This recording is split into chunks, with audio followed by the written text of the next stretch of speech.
नमस्कार दोस्तों, आप सभी का स्वागत है इस चैनल में। तो आज मैं बात करने वाला हूं बेसिकली उन स्टूडेंट्स के बारे में जो सेकंड सेमेस्टर में पढ़ रहे हैं और उनका कल एग्ज़ाम है introduction to the Indian constitution का। तो मैं आपको एक बात बताना चाहता हूं, जो मैंने एक पहले वीडियो अपलोड की थी इससे रिलेटेड, जो आपका ये सब्जेक्ट है introduction to the Indian constitution. तो क्या है कि मैंने इसमें कुछ क्वेश्चन आपको नहीं पढ़ाए हैं, जैसे क्वेश्चन नंबर 3, 4, 5। तो मैं आपके लिए एक नेक्स्ट वीडियो अपलोड कर रहा हूं जिसमें मैंने ये क्वेश्चन कवर कर रखे हैं, आप उसे पढ़ सकते हैं। और मेरी आपसे एक और रिक्वेस्ट है, इस वीडियो को ज़्यादा से ज़्यादा शेयर करना, क्योंकि क्या है कि इस सब्जेक्ट से रिलेटेड यूट्यूब पे दूसरी कोई वीडियो नहीं है। तो आप इस वीडियो को शेयर करेंगे तो उन बच्चों की भी हेल्प हो पाएगी जिनके पास ये सब्जेक्ट है। हेलो एवरीवन दोस्तों, आप सभी का स्वागत है इस चैनल पे। तो आज हम पढ़ने वाले हैं जीई का सब्जेक्ट भारतीय संविधान का परिचय, जिसे हम इंग्लिश में बोलते हैं introduction to the Indian constitution. ये वीडियो आपकी एग्ज़ाम की दृष्टि से बहुत इंपॉर्टेंट रहने वाली है, क्योंकि क्या है कि इसमें आपके जो प्रीवियस ईयर के क्वेश्चन हैं वो भी इंक्लूड किए गए हैं, और जो आपकी बुक है उसमें चैप्टर वाइज भी क्वेश्चन इसमें हैं। तो आप इस वीडियो को पूरी देखना ताकि आपको अच्छे से समझ में आ पाए और अपने एग्ज़ाम में आप बेटर परफॉर्मेंस दे पाएँ। और ये क्या है कि ये जो नोट्स हैं इंग्लिश और हिंदी मीडियम दोनों में अवेलेबल है, आप डाउनलोड कर सकते हैं डिस्क्रिप्शन बॉक्स से। तो हम पहले इसका विषय सूची देख लेते हैं, जो इंडेक्स है। यूनिट 1 में देख सकते हैं क्या दे रखा है, संविधान पूर्ववृत्त और भारतीय संविधान का परिचय, ये भी हम पढ़ने वाले हैं। इकाई 2 भारतीय संविधान में आधारभूत तत्व। इकाई 3 में है मूल अधिकार, जो अपने फंडामेंटल राइट होते हैं उसके बारे में भी हम पढ़ेंगे, जो अपने 6 मौलिक अधिकार होते हैं। और इकाई 4 में है राज्य के नीति निर्देशक सिद्धांत, जिसे हम डीपीएसपी भी बोलते हैं। इकाई 5 में है प्रधानमंत्री, संसद, न्यायपालिका। इन तीनों के बारे में पढ़ेंगे, ये बहुत इंपॉर्टेंट है। एंड 6 केंद्र राज्य संबंध, जिसमें क्या है कि सेंट्रल गवर्नमेंट और स्टेट गवर्नमेंट के बीच हम रिलेशन के बारे में पढ़ेंगे। और है विकेंद्रीकरण, जिसे हम डिसेंट्रलाइजेशन बोलते हैं। और आप ये पहला क्वेश्चन देख सकते हैं, बहुत इंपॉर्टेंट क्वेश्चन है, ये हर बार क्वेश्चन आता है। इसमें यह पूछा गया है कि भारतीय संविधान की मूलभूत विशेषताओं का वर्णन कीजिए। तो अपने को क्या है, जो भी संविधान है उसकी विशेषता के बारे में बताना है, फीचर्स के बारे में बताना है, ठीक है। तो इसमें पहले मैं आपको ये बता देता हूँ, जो अपना संविधान है वो संविधान आखिरकार हम कहते किसे हैं। जो संविधान बेसिकली क्या है, एक डॉक्यूमेंट होता है, दस्तावेज होता है। इसमें क्या है कि पूरे देश को चलाने के लिए रूल एंड रेगुलेशन लिखे होते हैं, जिसे हम क्या कहते हैं, संविधान कहते हैं। जैसा आप ये इमेज देख सकते हैं, भारत का संविधान कुछ ऐसा होता है अपना संविधान। ओके, आपको समझ में आ गया संविधान किसे कहते हैं। अब हम देख लेते हैं कुछ डिटेल में। भारत के संविधान को 26 नवंबर 1949 को अपनाया गया, अर्थात इस दिन संविधान सभा ने इसे अंतिम रूप दिया। लेकिन यह 2 महीने बाद यानी 26 जनवरी 1950 को लागू हुआ। इसमें क्या बताया गया, जो अपना संविधान है, ये अपना क्या है, संविधान है। ये क्या है कि 26 नवंबर 1949 को बनकर तैयार हो गया था, लेकिन क्या है, इसे 2 महीने बाद यानी 26 जनवरी 1950 को लागू किया गया, यानी पूरे देश में इम्प्लीमेंट किया गया। जैसे आप इसे इस नाम से जानते हैं, रिपब्लिक डे। जैसे अपने स्कूलों में कभी कभी रिपब्लिक डे भी मनाया जाता है 26 जनवरी 1950 को।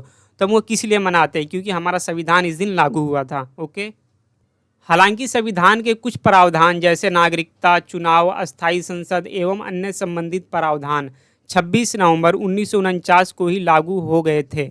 यानी इसमें यह बताया गया कि 26 नवंबर 1949 को कुछ चीज़ें पहले ही से लागू कर दी गई थी, जैसे नागरिकता का कानून, चुनाव, अस्थायी संसद एवं अन्य संबंधित प्रावधान उस समय लागू हो गए थे। लेकिन कुछ चीज़ें यानी पूरी चीज़ें 26 जनवरी 1950 को लागू की गई। 2 महीने बाद अर्थात 26 जनवरी 1950 को इसे इसलिए लागू किया गया था क्योंकि इसी दिन यानी 26 जनवरी 1930 को भारतीय राष्ट्रीय कांग्रेस ने भारत की आज़ादी का उत्सव मनाया था। तो इसमें यह बताया गया कि जो अपना संविधान था 26 जनवरी 1950 को इसीलिए लागू किया गया था क्योंकि जो अपनी राष्ट्रीय कांग्रेस पार्टी है उसने 26 जनवरी 1930 को भारत में आज़ादी का उत्सव मनाया था। इसीलिए क्या है कि इस दिन अपना 26 जनवरी 1950 को संविधान लागू किया गया था। आपको समझ में आ गया। तो आगे बढ़ते हम। तो आपको ये समझ में आ गया होगा कि संविधान क्या है और ये कब लागू हुआ। छोटी बेसिक सी चीज़ें आपको पता होनी चाहिए। आगे देख लेते हैं इसकी कुछ विशेषताएं। पहली इसकी विशेषता है लिखित संविधान, जिसे हम बोलते हैं रिटन कॉन्स्टिट्यूशन। तो मैं आपको बता देता हूँ ऐसी रिटन कॉन्स्टिट्यूशन किसे कहते हैं। रिटन कॉन्स्टिट्यूशन उसे कहते हैं जो क्या है कि एक कमेटी बनाकर एक निश्चित टाइम पीरियड में बनाया गया संविधान, उसे हम बोलते हैं रिटन कॉन्स्टिट्यूशन। तो मैं आपको पढ़ के भी बता देता हूँ। जैसे भारतीय संविधान एक लिखित संविधान है। भारत का संविधान एक संविधान सभा ने एक निश्चित समय तथा योजना के अनुसार बनाया था। यानी क्या है कि जो अपना भारत का संविधान है वो क्या है, एक लिखित संविधान है। और क्या है कि इसे संविधान सभा द्वारा बनाया गया था एक निश्चित टाइम पीरियड में। इसे क्या है, संविधान को बनाने में 2 साल 11 महीने 18 दिन का समय लगा था, तो आप इसे याद रखना।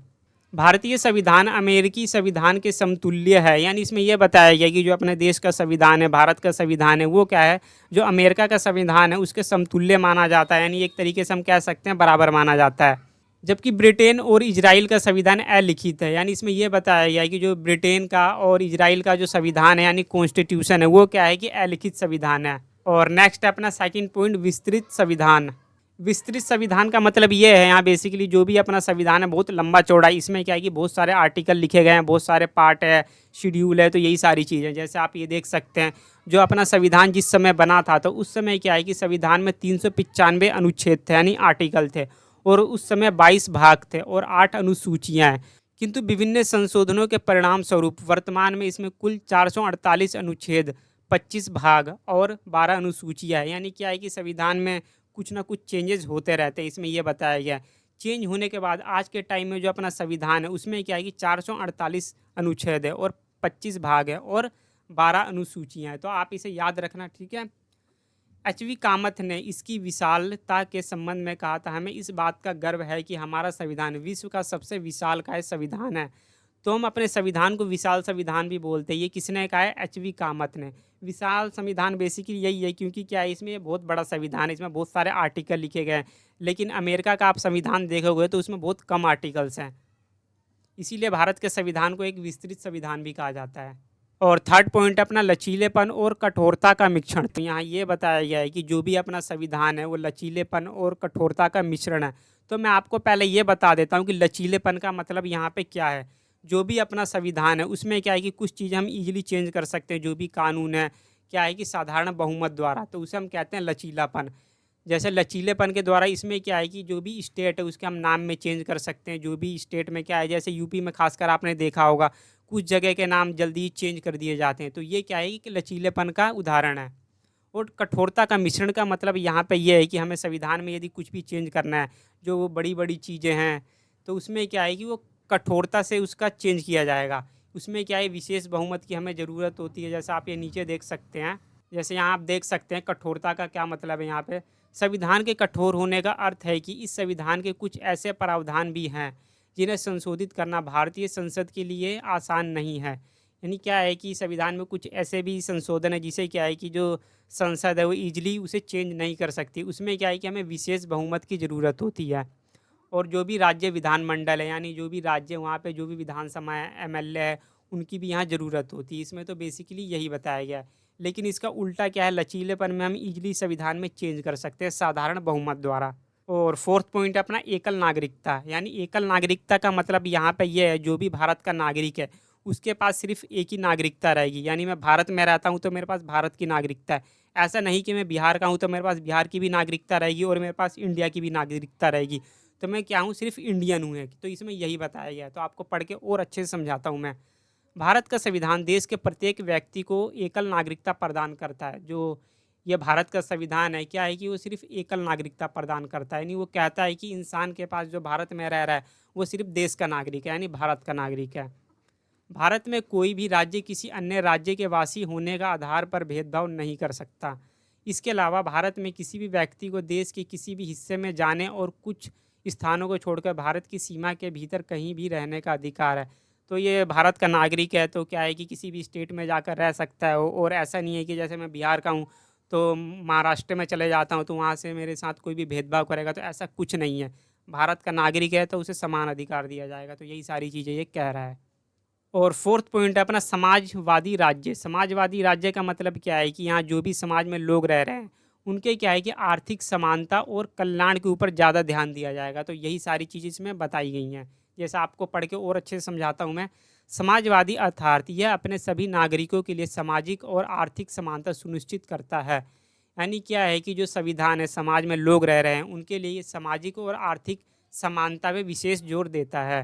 ठीक है, और आगे हम देख लेते हैं फिफ्थ पॉइंट, मौलिक अधिकार और मौलिक कर्तव्य। मौलिक अधिकार क्या होते हैं? जो संविधान के द्वारा दिए गए हैं। और मौलिक कर्तव्य भी क्या होते हैं? ये भी संविधान के द्वारा दिए गए हैं।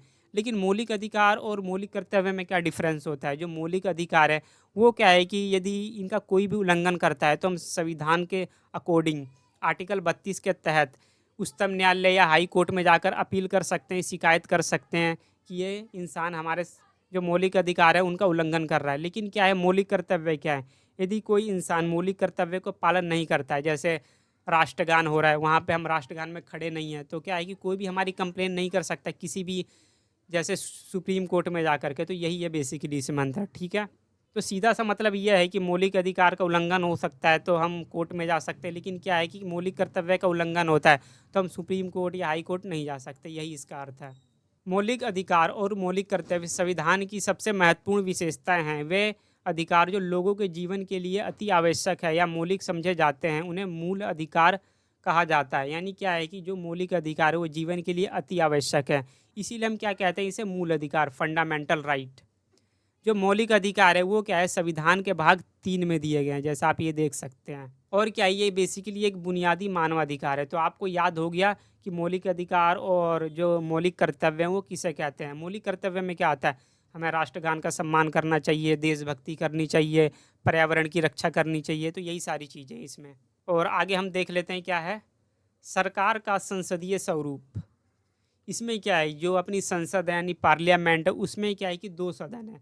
पहला क्या है, लोकसभा और राज्यसभा। जैसे कोई भी कानून बनता है तो पहले क्या है, वो लोकसभा में जाता है, फिर जब यहाँ से पास हो जाता है तो फिर राज्यसभा में जाता है। तो यही सारी चीज़ें हैं।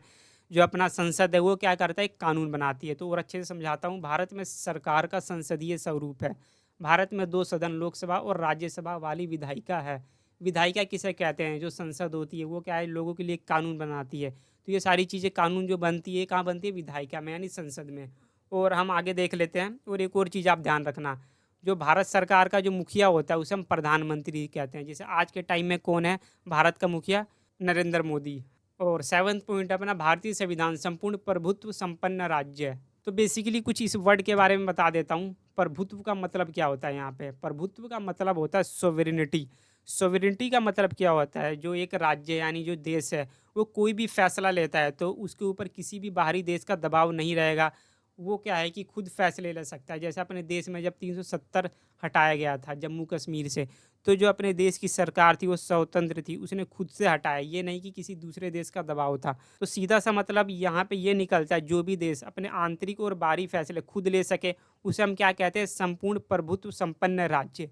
तो आगे मैं चलूँ, आपको समझ में आ गया। और किसी भी स्टूडेंट को ये नोट चाहिए तो आप डाउनलोड कर सकते हैं। जैसे ये नंबर भी दे रखा है, यहाँ पे भी आप कॉन्टैक्ट कर सकते हैं, या जो मैंने वेबसाइट का लिंक है वीडियो के डिस्क्रिप्शन बॉक्स में दे रखा है, वहाँ इंग्लिश और हिंदी मीडियम दोनों के नोट्स हैं। और 8वां पॉइंट है अपना, गणतंत्रात्मक शासन प्रणाली की स्थापना। तो यहाँ पे क्या बताया गया है मैं आपको बता देता हूँ। तो यहाँ पे गणतंत्रात्मक शासन प्रणाली का मतलब ये है, जो भी अपने देश का राष्ट्रपति है उसका चुनाव किया है कि एक चुनाव प्रणाली के द्वारा करवाया जाएगा।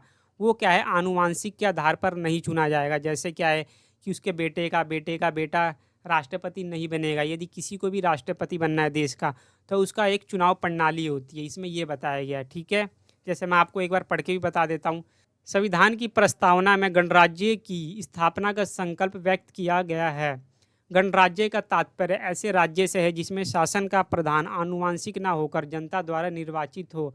हमारे शासन का सर्वोच्च पदाधिकारी राष्ट्रपति होता है। यानी इसमें यह बताया गया है जो राष्ट्रपति है वो आनुवांशिक आधार पर नहीं चुना जाएगा, इसमें यह बताया गया है। यानी जो राष्ट्रपति का चुनाव होता है उसमें क्या है, जो देश के एमएलए यानी राज्य के जो एमएलए वो इसमें हिस्सा लेते हैं। और हम आगे देख लेते हैं 9वां पॉइंट, संघात्मक शासन की स्थापना। तो संघात्मक का मतलब ये होता है, जो राज्य और केंद्र सरकार में जो शक्तियों का बंटवारा होता है उसे हम बोलते हैं संघात्मक शासन।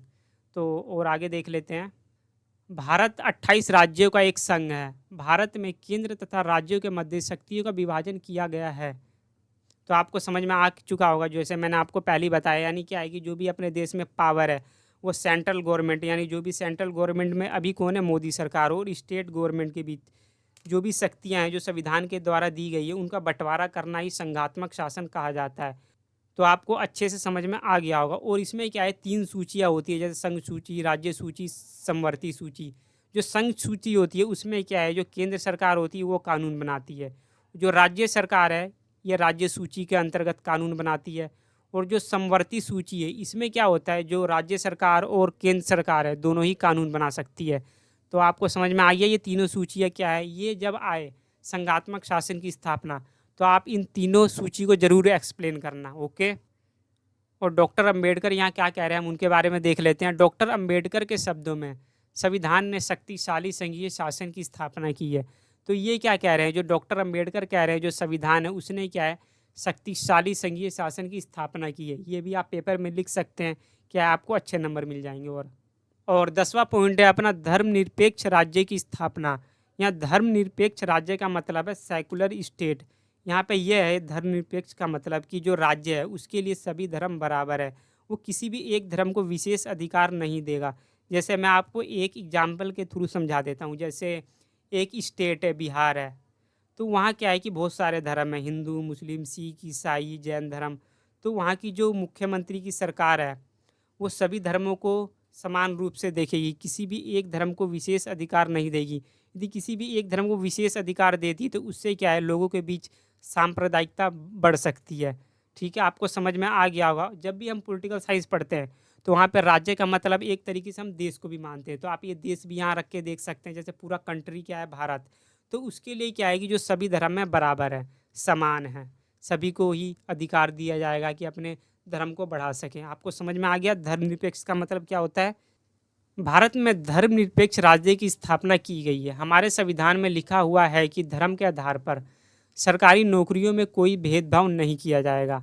देश के सभी नागरिकों को किसी भी धर्म को स्वीकार करने तथा उसका प्रचार करने की स्वतंत्रता है। तो यहाँ ये बता रहा है कि किसी भी व्यक्ति के साथ हम सरकारी नौकरियों में भेदभाव नहीं करेंगे, चाहे वो इंसान हिंदू हो, मुस्लिम हो, सिख, ईसाई हो, कुछ भी हो, वो हम उसको बराबरी का अधिकार देंगे। जैसे कोई भी गवर्नमेंट नौकरी, एसएससी, रेलवे, यूपीएससी, समझ में आ गया आपको। और जो इंसान है वो किसी भी धर्म से रिलेटेड है तो अपने धर्म का प्रचार कर सकता है। जैसे आप कभी बुक फेयर में घूमने गए होंगे तो जो वहाँ पे मुस्लिम कम्युनिटी अपने धर्म का प्रचार करती है, जैसे वो कुरान बांटती है। जो ईसाई लोग हैं वहाँ बाइबल बांटते हैं। तो आप गए होंगे तो कभी आपने देखा भी होगा।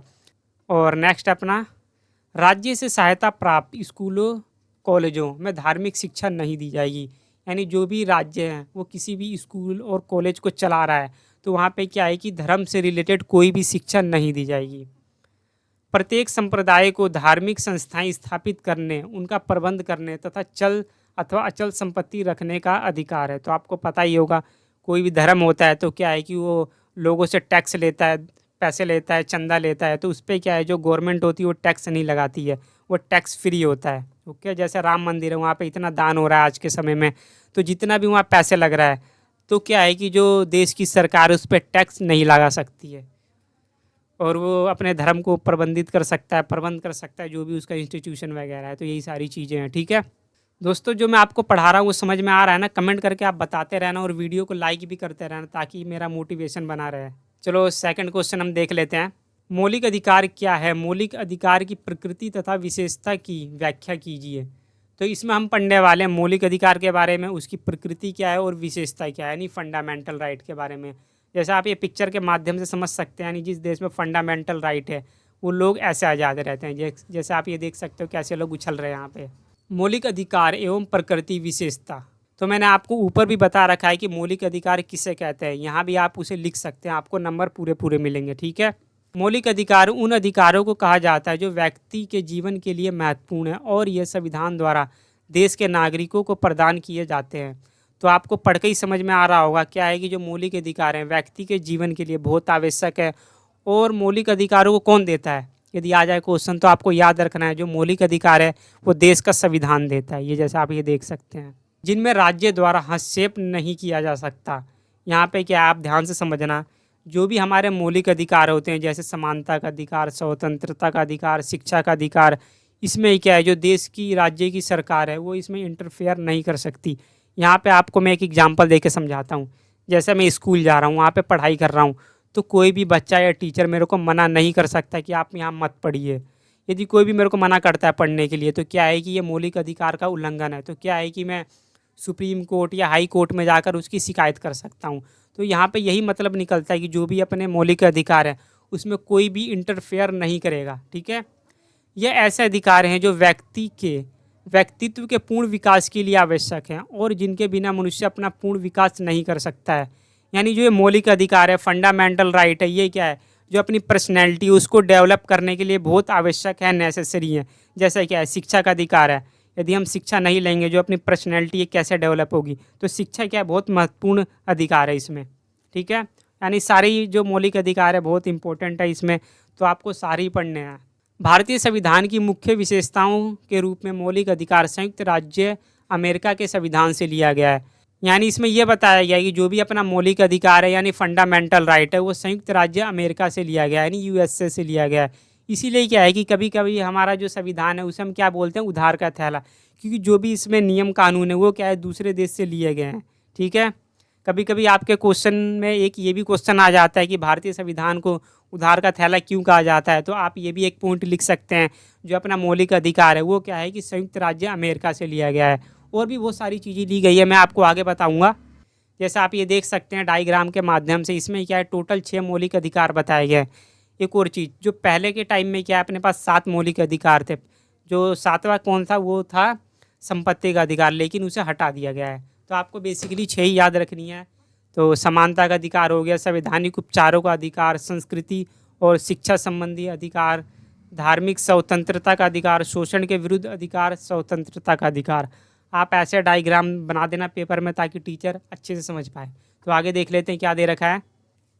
तो इसमें आपको मैं थोड़ा एक्सप्लेन करके बता भी देता हूँ, ये भी आप पेपर में लिख देना। जैसे समानता का अधिकार यहाँ पे क्या कहता है, जैसे समानता का मतलब यहाँ पे ये है कि किसी भी व्यक्ति के साथ हम उसकी जाति, लिंग, सेक्स के आधार पर भेदभाव नहीं करेंगे, ठीक है, यहाँ पे ये बताया गया है। और स्वतंत्रता का अधिकार यहाँ पे ये है कि कोई भी व्यक्ति स्वतंत्र है, किसी भी देश में जाकर रोजगार कर सकता है और उसे भाषण देने की स्वतंत्रता है, कहीं भी मंच पे खड़ा होकर भाषण दे सकता है, जुलूस निकालने की स्वतंत्रता, शांतिपूर्वक आंदोलन करने की स्वतंत्रता। तो इसमें सारी चीज़ें आ जाती हैं, ठीक है। और क्या है, शोषण के विरुद्ध अधिकार। शोषण के विरुद्ध अधिकार यहाँ पे ये है कि किसी भी व्यक्ति से हम ज़बरदस्ती काम नहीं करवाएंगे। जिस बच्चे की उम्र 14 साल से कम है उसे हम किसी भी कारखाने में काम करने के लिए नहीं भेजेंगे। तो यहाँ पे ये है। और धार्मिक स्वतंत्रता का मतलब यहाँ पे ये है कि कोई भी व्यक्ति किसी भी धर्म को अपना सकता है और अपने धर्म का प्रचार कर सकता है, और जो धर्म के आधार पर हमें चंदा मिलता है उस पर गवर्नमेंट टैक्स नहीं लगाती है। तो यही सारी चीज़ें हैं। और संस्कृति और शिक्षा संबंधी अधिकार क्या है, इसमें यह है कि जैसे देश में जो अल्पसंख्यक वर्ग है, जो ओबीसी होते हैं, उनके जो संस्कृति और शिक्षा संबंधी अधिकार को विशेष थोड़ा अधिकार दिया गया है इसमें। यही सारी चीज़ें हैं, ठीक है। और एक और चीज़ है इसमें संवैधानिक उपचारों का अधिकार, यानी जो भी अपने 5 फंडामेंटल राइट है, जैसे स्वतंत्रता का अधिकार, शोषण के विरुद्ध अधिकार, ये दोनों, ठीक है, इनका कोई भी व्यक्ति उल्लंघन करता है तो क्या है कि हम जो सुप्रीम कोर्ट है और हाई कोर्ट में जाकर उसकी शिकायत कर सकते हैं। तो यही सारी चीज़ें हैं। यानी क्या है कि इसमें जो 5 मौलिक अधिकार है उनका कोई भी उल्लंघन करता है तो यहाँ पे जाकर उनका ट्रीटमेंट किया जाता है, ठीक है। और संवैधानिक उपचारों का अधिकार आर्टिकल 32 में बताया गया है, जिसमें क्या है कि 5 रिट जारी किए जाते हैं, ठीक है। आगे देख लेते हैं और क्या है। समानता को बढ़ावा देना है, यानी जो भी अपने मौलिक अधिकार है, फंडामेंटल राइट है, वो क्या है कि समानता को बढ़ावा देते हैं। यानी कहते हैं कि वो सभी लोग इक्वल हैं, बराबर है, यही कहता है ये। जैसे आप ये देख सकते हैं, अस्पृश्यता, जिसे हम इंग्लिश में बोलते हैं अनटचेबिलिटी, पर रोक, लिंग, जन्म, जाति या धर्म के आधार पर पक्षपात पर रोक, बाल मजदूरी पर रोक आदि। यानी इसमें क्या है कि इसमें यह बताया गया है किसी भी व्यक्ति के साथ उससे हम छुआछूत, लिंग का मतलब है मेल और फीमेल, जन्म, जाति, धर्म के आधार पर हम उसके साथ भेदभाव नहीं करेंगे। जैसे क्या है कि पहले के टाइम में लोगों के साथ भेदभाव किया जाता था, जो दलित लोग थे उनके साथ क्या है कि भेदभाव किया जाता था, उन्हें स्कूल में पढ़ने नहीं दिया जाता था, और क्या है कि उन्हें कुओं में जो पानी निकाला जाता है वो भी निकालने नहीं दिया जाता था। लेकिन क्या है कि जो अपना संविधान है इन सब की मनाही करता है, यानी रोक लगाता है इन चीज़ों पर। वो कहता है कि सभी को समान अधिकार दिए गए हैं, किसी भी व्यक्ति के साथ उसके हम लिंग, जन्म, धर्म, जाति के आधार पर भेदभाव नहीं करेंगे, सभी लोग बराबर हैं। आगे देख लेते हैं और क्या चीज़ें बताई गई हैं। दोस्तों मैं थोड़ा आपको शॉर्ट में पढ़ाऊंगा, जो बेसिक जो इंपॉर्टेंट चीज़ें वही बताऊंगा। और क्या है कि आप नोट्स को डाउनलोड करके पूरी चीज़ें पढ़ सकते हैं, जितने भी क्वेश्चन इसमें इंपॉर्टेंट है, सारी क्वेश्चन इसमें इंपॉर्टेंट है, कोई भी नज़रअंदाज करने लायक नहीं है, ठीक है। मौलिक अधिकार प्रजातंत्र के आधार स्तंभ है, यानी जो मौलिक अधिकार है, फंडामेंटल राइट है, ये क्या है, जो प्रजातंत्र है यानी लोकतंत्र है उसका एक आधार स्तंभ है, यानी एक पिलर है, यही सारी चीज़ें। और नेक्स्ट अपना राज्य के सामान्य कानूनों से ऊपर, यानी इसमें यह बताया गया है कि जो भी अपने मौलिक अधिकार हैं, जो 6 मौलिक अधिकार हैं, वो क्या है कि जो भी राज्य में अपने कानून बनाए गए हैं उन सबसे ऊपर है अपने मौलिक अधिकार। तो यही बताया गया है। तो आपको पढ़ के एक बार बताता हूँ। मौलिक अधिकार को देश के सर्वोच्च कानून अर्थात संविधान में स्थान दिया गया है और साधारणतया संविधान संशोधन प्रक्रिया के अतिरिक्त इनमें और किसी प्रकार से परिवर्तन नहीं किया जा सकता। तो यही इसमें बताया गया है कि जो मौलिक अधिकार है उसमें क्या है कि हम संशोधन कर सकते हैं, थोड़ी बहुत चेंजेस कर सकते हैं, लेकिन क्या है कि हम उसे पूरा का पूरा परिवर्तन नहीं कर सकते। यही चीज़ें इसमें बताई गई हैं। इस प्रकार मौलिक अधिकार संसद और राज्य विधानमंडलों द्वारा बनाए गए कानूनों से ऊपर है। यानी इसमें यह बताया गया है कि जो भी देश की संसद है वो कानून बनाती है और राज्य विधानमंडल कानून बनाती है। सबसे ऊपर यहाँ पे क्या रखा गया है? मौलिक अधिकार। यानी जो मौलिक अधिकार है सबसे ऊपर है, यानी सभी कानूनों से उन्हें हाई लेवल पर रखा गया है। तो ये सारी चीज़ें हैं, ठीक है। न्यायालय द्वारा संरक्षण, तो इसमें क्या बताया गया है कि जो भी अपने फंडामेंटल राइट है वो जो न्यायालय है यानी जो सुप्रीम कोर्ट, हाई कोर्ट है, अपने मौलिक अधिकारों को प्रोटेक्ट करता है। तो मैंने ऊपर भी बता रखा है, जैसे मौलिक अधिकार का कोई भी उल्लंघन करता है तो हम सुप्रीम कोर्ट में जाकर दरवाज़ा खटखटा सकते हैं कि हमारे मौलिक अधिकारों का उल्लंघन किया गया है। जैसे अभी आपको पता ही होगा, नीट के पेपर में बहुत बड़ी धांधली हुई है, तो क्या है वो सुप्रीम कोर्ट में जाकर क्या कर रहे हैं, उसकी शिकायत कर रहे हैं, अपील कर रहे हैं। तो यही सारी चीज़ें हैं दोस्तों। और इसमें मैं आपको क्या पढ़ाऊँगा, जैसे आप ये देख सकते हैं संविधान का आर्टिकल जो 32 है उसमें 5 रिट जारी किए जाते हैं, जिसमें क्या है जो अपने फंडामेंटल राइट है उन्हें प्रोटेक्ट किया जाता है, सुरक्षा दिया जाता है। तो यही सारी चीज़ें हैं, ठीक है। सरकार की निरंकुशता पर अंकुश, यानी इसमें क्या बता रहा है कि जो भी अपने मौलिक अधिकार हैं वो सरकार की जो डिक्टेटरशिप है उस पर अंकुश लगाते हैं, यानी रोक लगाते हैं। जैसे आपने ध्रुव राठी की वीडियो भी देखी होगी डिक्टेटरशिप वाली, मोदी जी वाली, तो आपको वहाँ अच्छे समझ में आ गया होगा। फिर भी मैं आपको बता देता हूँ यहाँ पे। मौलिक अधिकार केंद्र और राज्य सरकार के अनुचित कानूनों पर प्रतिबंध या अंकुश लगाते हैं। यानी इसमें ये बता रहा है कि जो भी अपनी केंद्र सरकार है और राज्य सरकार है जब कोई भी उल्टे सीधे कानून लागू कर देती है तो क्या है कि हमारे वहाँ मौलिक अधिकार आके खड़े हो जाते हैं। फिर क्या है कि हमें आज़ादी देते हैं। यानी सीधा सा मतलब ये निकलता है जो भी अपने मौलिक अधिकार हैं वो क्या है, जो भी गवर्नमेंट कुछ गलत कानून बना रही है उन पे क्या है कि प्रतिबंध लगाते हैं। तो आइए दोस्तों अब हम पढ़ लेते हैं थर्ड क्वेश्चन। संविधान में राज्य के नीति निर्देशक सिद्धांतों, विशेषता, महत्व, प्रावधानों की व्याख्या कीजिए। तो मैं पहले इसमें आपको ये बता देता हूँ जो नीति निर्देशक सिद्धांत होते हैं वो क्या होते हैं। जैसे नीति निर्देशक सिद्धांत यहाँ पे ये कहता है कि अपने देश में कल्याणकारी योजनाएं बनानी चाहिए, वेलफेयर स्कीम्स बनानी चाहिए, जिससे क्या है कि ज़्यादा से ज़्यादा लोगों की भलाई की जा सके। जैसे मैं आपको एक एग्जाम्पल के थ्रू समझाता हूँ। जैसे अपने देश में राशन बांटने की प्रणाली है, जो भी गरीब लोग हैं, बीपीएल है यानी बिलो पॉवर्टी लाइन है, उनको क्या है राशन बांटा जाता है। तो ये क्या है कि नीति निर्देशक सिद्धांत के अंतर्गत एक कल्याणकारी योजना है। जैसे जो लोग वृद्ध हैं यानी जो ओल्ड मैन है उन्हें क्या है कि पेंशन दी जाती है। तो ये क्या है, कल्याणकारी योजना है। तो यही सारी चीज़ें हैं। यानी कहने का मतलब ये है कि जो भी अपने देश में जो भी राज्य सरकार है या केंद्र सरकार है संसद में बैठ के कानून बनाती है तो वो ऐसे कानून बनाएं ताकि उसमें क्या है कि ज़्यादा से ज़्यादा लोगों की भलाई की जा सके। तो अब हम पढ़ेंगे और थोड़ा डिटेल में, और मैं आपको एकदम खोपड़ी में घुसा दूंगा सारी चीज़ें, आप एकदम नहीं भूलोगे। क्या है जो मैंने एग्जाम्पल दिया वो तो आपको याद ही होगा, राशन वाला, ओल्ड मैन पेंशन स्कीम, ठीक है। राज्य के नीति निर्देशक सिद्धांत, राज्य के नीति निर्देशक सिद्धांत सरकार को दिए गए कुछ महत्वपूर्ण दिशा निर्देश हैं ताकि वह उसके अनुसार काम कर सके और कानून और नीतियां बनाते समय उनका उल्लेख कर सके और एक न्यायपूर्ण समाज का निर्माण कर सके। तो वही सारी चीज़ें जो मैंने बताई हैं, इसमें यही कहा गया है कि जो भी देश में कानून बनाए जाएंगे उनको दिशा निर्देश दिया जाएगा ताकि वो कल्याणकारी योजनाएं बना सके और न्यायपूर्ण समाज का निर्माण कर सके। तो यही सारी चीज़ें हैं। इन सिद्धांतों का उल्लेख संविधान के भाग 4 के आर्टिकल 36 से 51 में किया गया है। यानी जो भी अपने नीति निर्देशक सिद्धांत है वो संविधान के भाग 4 और आर्टिकल 36 से लेकर 51 तक इसमें नीति निर्देशक सिद्धांत के बारे में बताया गया है, ठीक है। निर्देशक सिद्धांत न्यायोचित नहीं है, यानी सुप्रीम कोर्ट में इसके खिलाफ हम अपील या शिकायत नहीं कर सकते हैं। इस लाइन में यह बताया गया है कि जो भी नीति निर्देशक सिद्धांत है यदि सरकार उनको फॉलो नहीं करती है तो क्या है कि हम उसकी शिकायत जाके सुप्रीम कोर्ट या हाई कोर्ट में नहीं कर सकते हैं। तो इसमें यही बताया गया है, न्यायोचित नहीं है। आपके पेपर में एक अलग से क्वेश्चन भी बन जाता है कि नीति निर्देशक सिद्धांत न्यायोचित है या नहीं है। तो आपको बताना है कि क्या है कि जो भी नीति निर्देशक सिद्धांत है उसे सुप्रीम कोर्ट या हाई कोर्ट में जाके हम चैलेंज नहीं कर सकते हैं। जैसा क्या है कि गवर्नमेंट कोई भी पॉलिसी बना रही है, कानून बना रही है, यदि वो नीति निर्देशक सिद्धांतों को ध्यान में रखकर नहीं बनाती है तो हम शिकायत नहीं कर सकते। तो यही सारी चीज़ें लास्ट लाइन में ये दी गई हैं। लास्ट लाइन बहुत ही इंपॉर्टेंट है। ओके, आगे बढ़ते हैं। संविधान के निर्माताओं ने सामाजिक और आर्थिक समानता लाने के विशेष उद्देश्य से संविधान में इन्हें सम्मिलित किया। तो इसमें एक और चीज बात निकल के आती है कि जो संविधान के निर्माता थे, यानी जो संविधान बनाने वाले थे, उन्होंने जो नीति निर्देशक सिद्धांतों को इसीलिए शामिल किया है क्योंकि क्या है, सामाजिक और आर्थिक समानता स्थापित की जा सके, इसीलिए उन्होंने शामिल किया है। ये सिद्धांत राज्य सरकारों को लोगों की सामूहिक भलाई के लिए नीति और कानून बनाने के निर्देश देते हैं। यानी जो भी अपने नीति निर्देशक सिद्धांत है वो सरकार को आदेश देते हैं कि क्या है कि वो सामूहिक भलाई के लिए कानून बनाए। ठीक है, राज्य के नीति निर्देशक सिद्धांत प्रावधान, इसके हम कुछ प्रोविजन प्रावधान के बारे में पढ़ने वाले हैं, तो ध्यान से देखना आप। राज्य सामाजिक, आर्थिक और राजनीतिक न्याय सुनिश्चित करके और आय, स्थिति, सुविधाओं और अवसरों में समानताओं को कम करके सामाजिक व्यवस्था को सुरक्षित और संरक्षित करके लोगों के कल्याण को बढ़ावा देने का प्रयास करता है। इसमें यह बताया गया है कि सोशल, इकोनॉमिकली और पॉलिटिकली क्या है कि लोगों को जस्टिस दिया जाएगा और आय में भी समानता रखी जाएगी। तो यही सारी चीज़ें इसमें। आर्टिकल 39 का में क्या दे रखा है, यहाँ देखते हैं।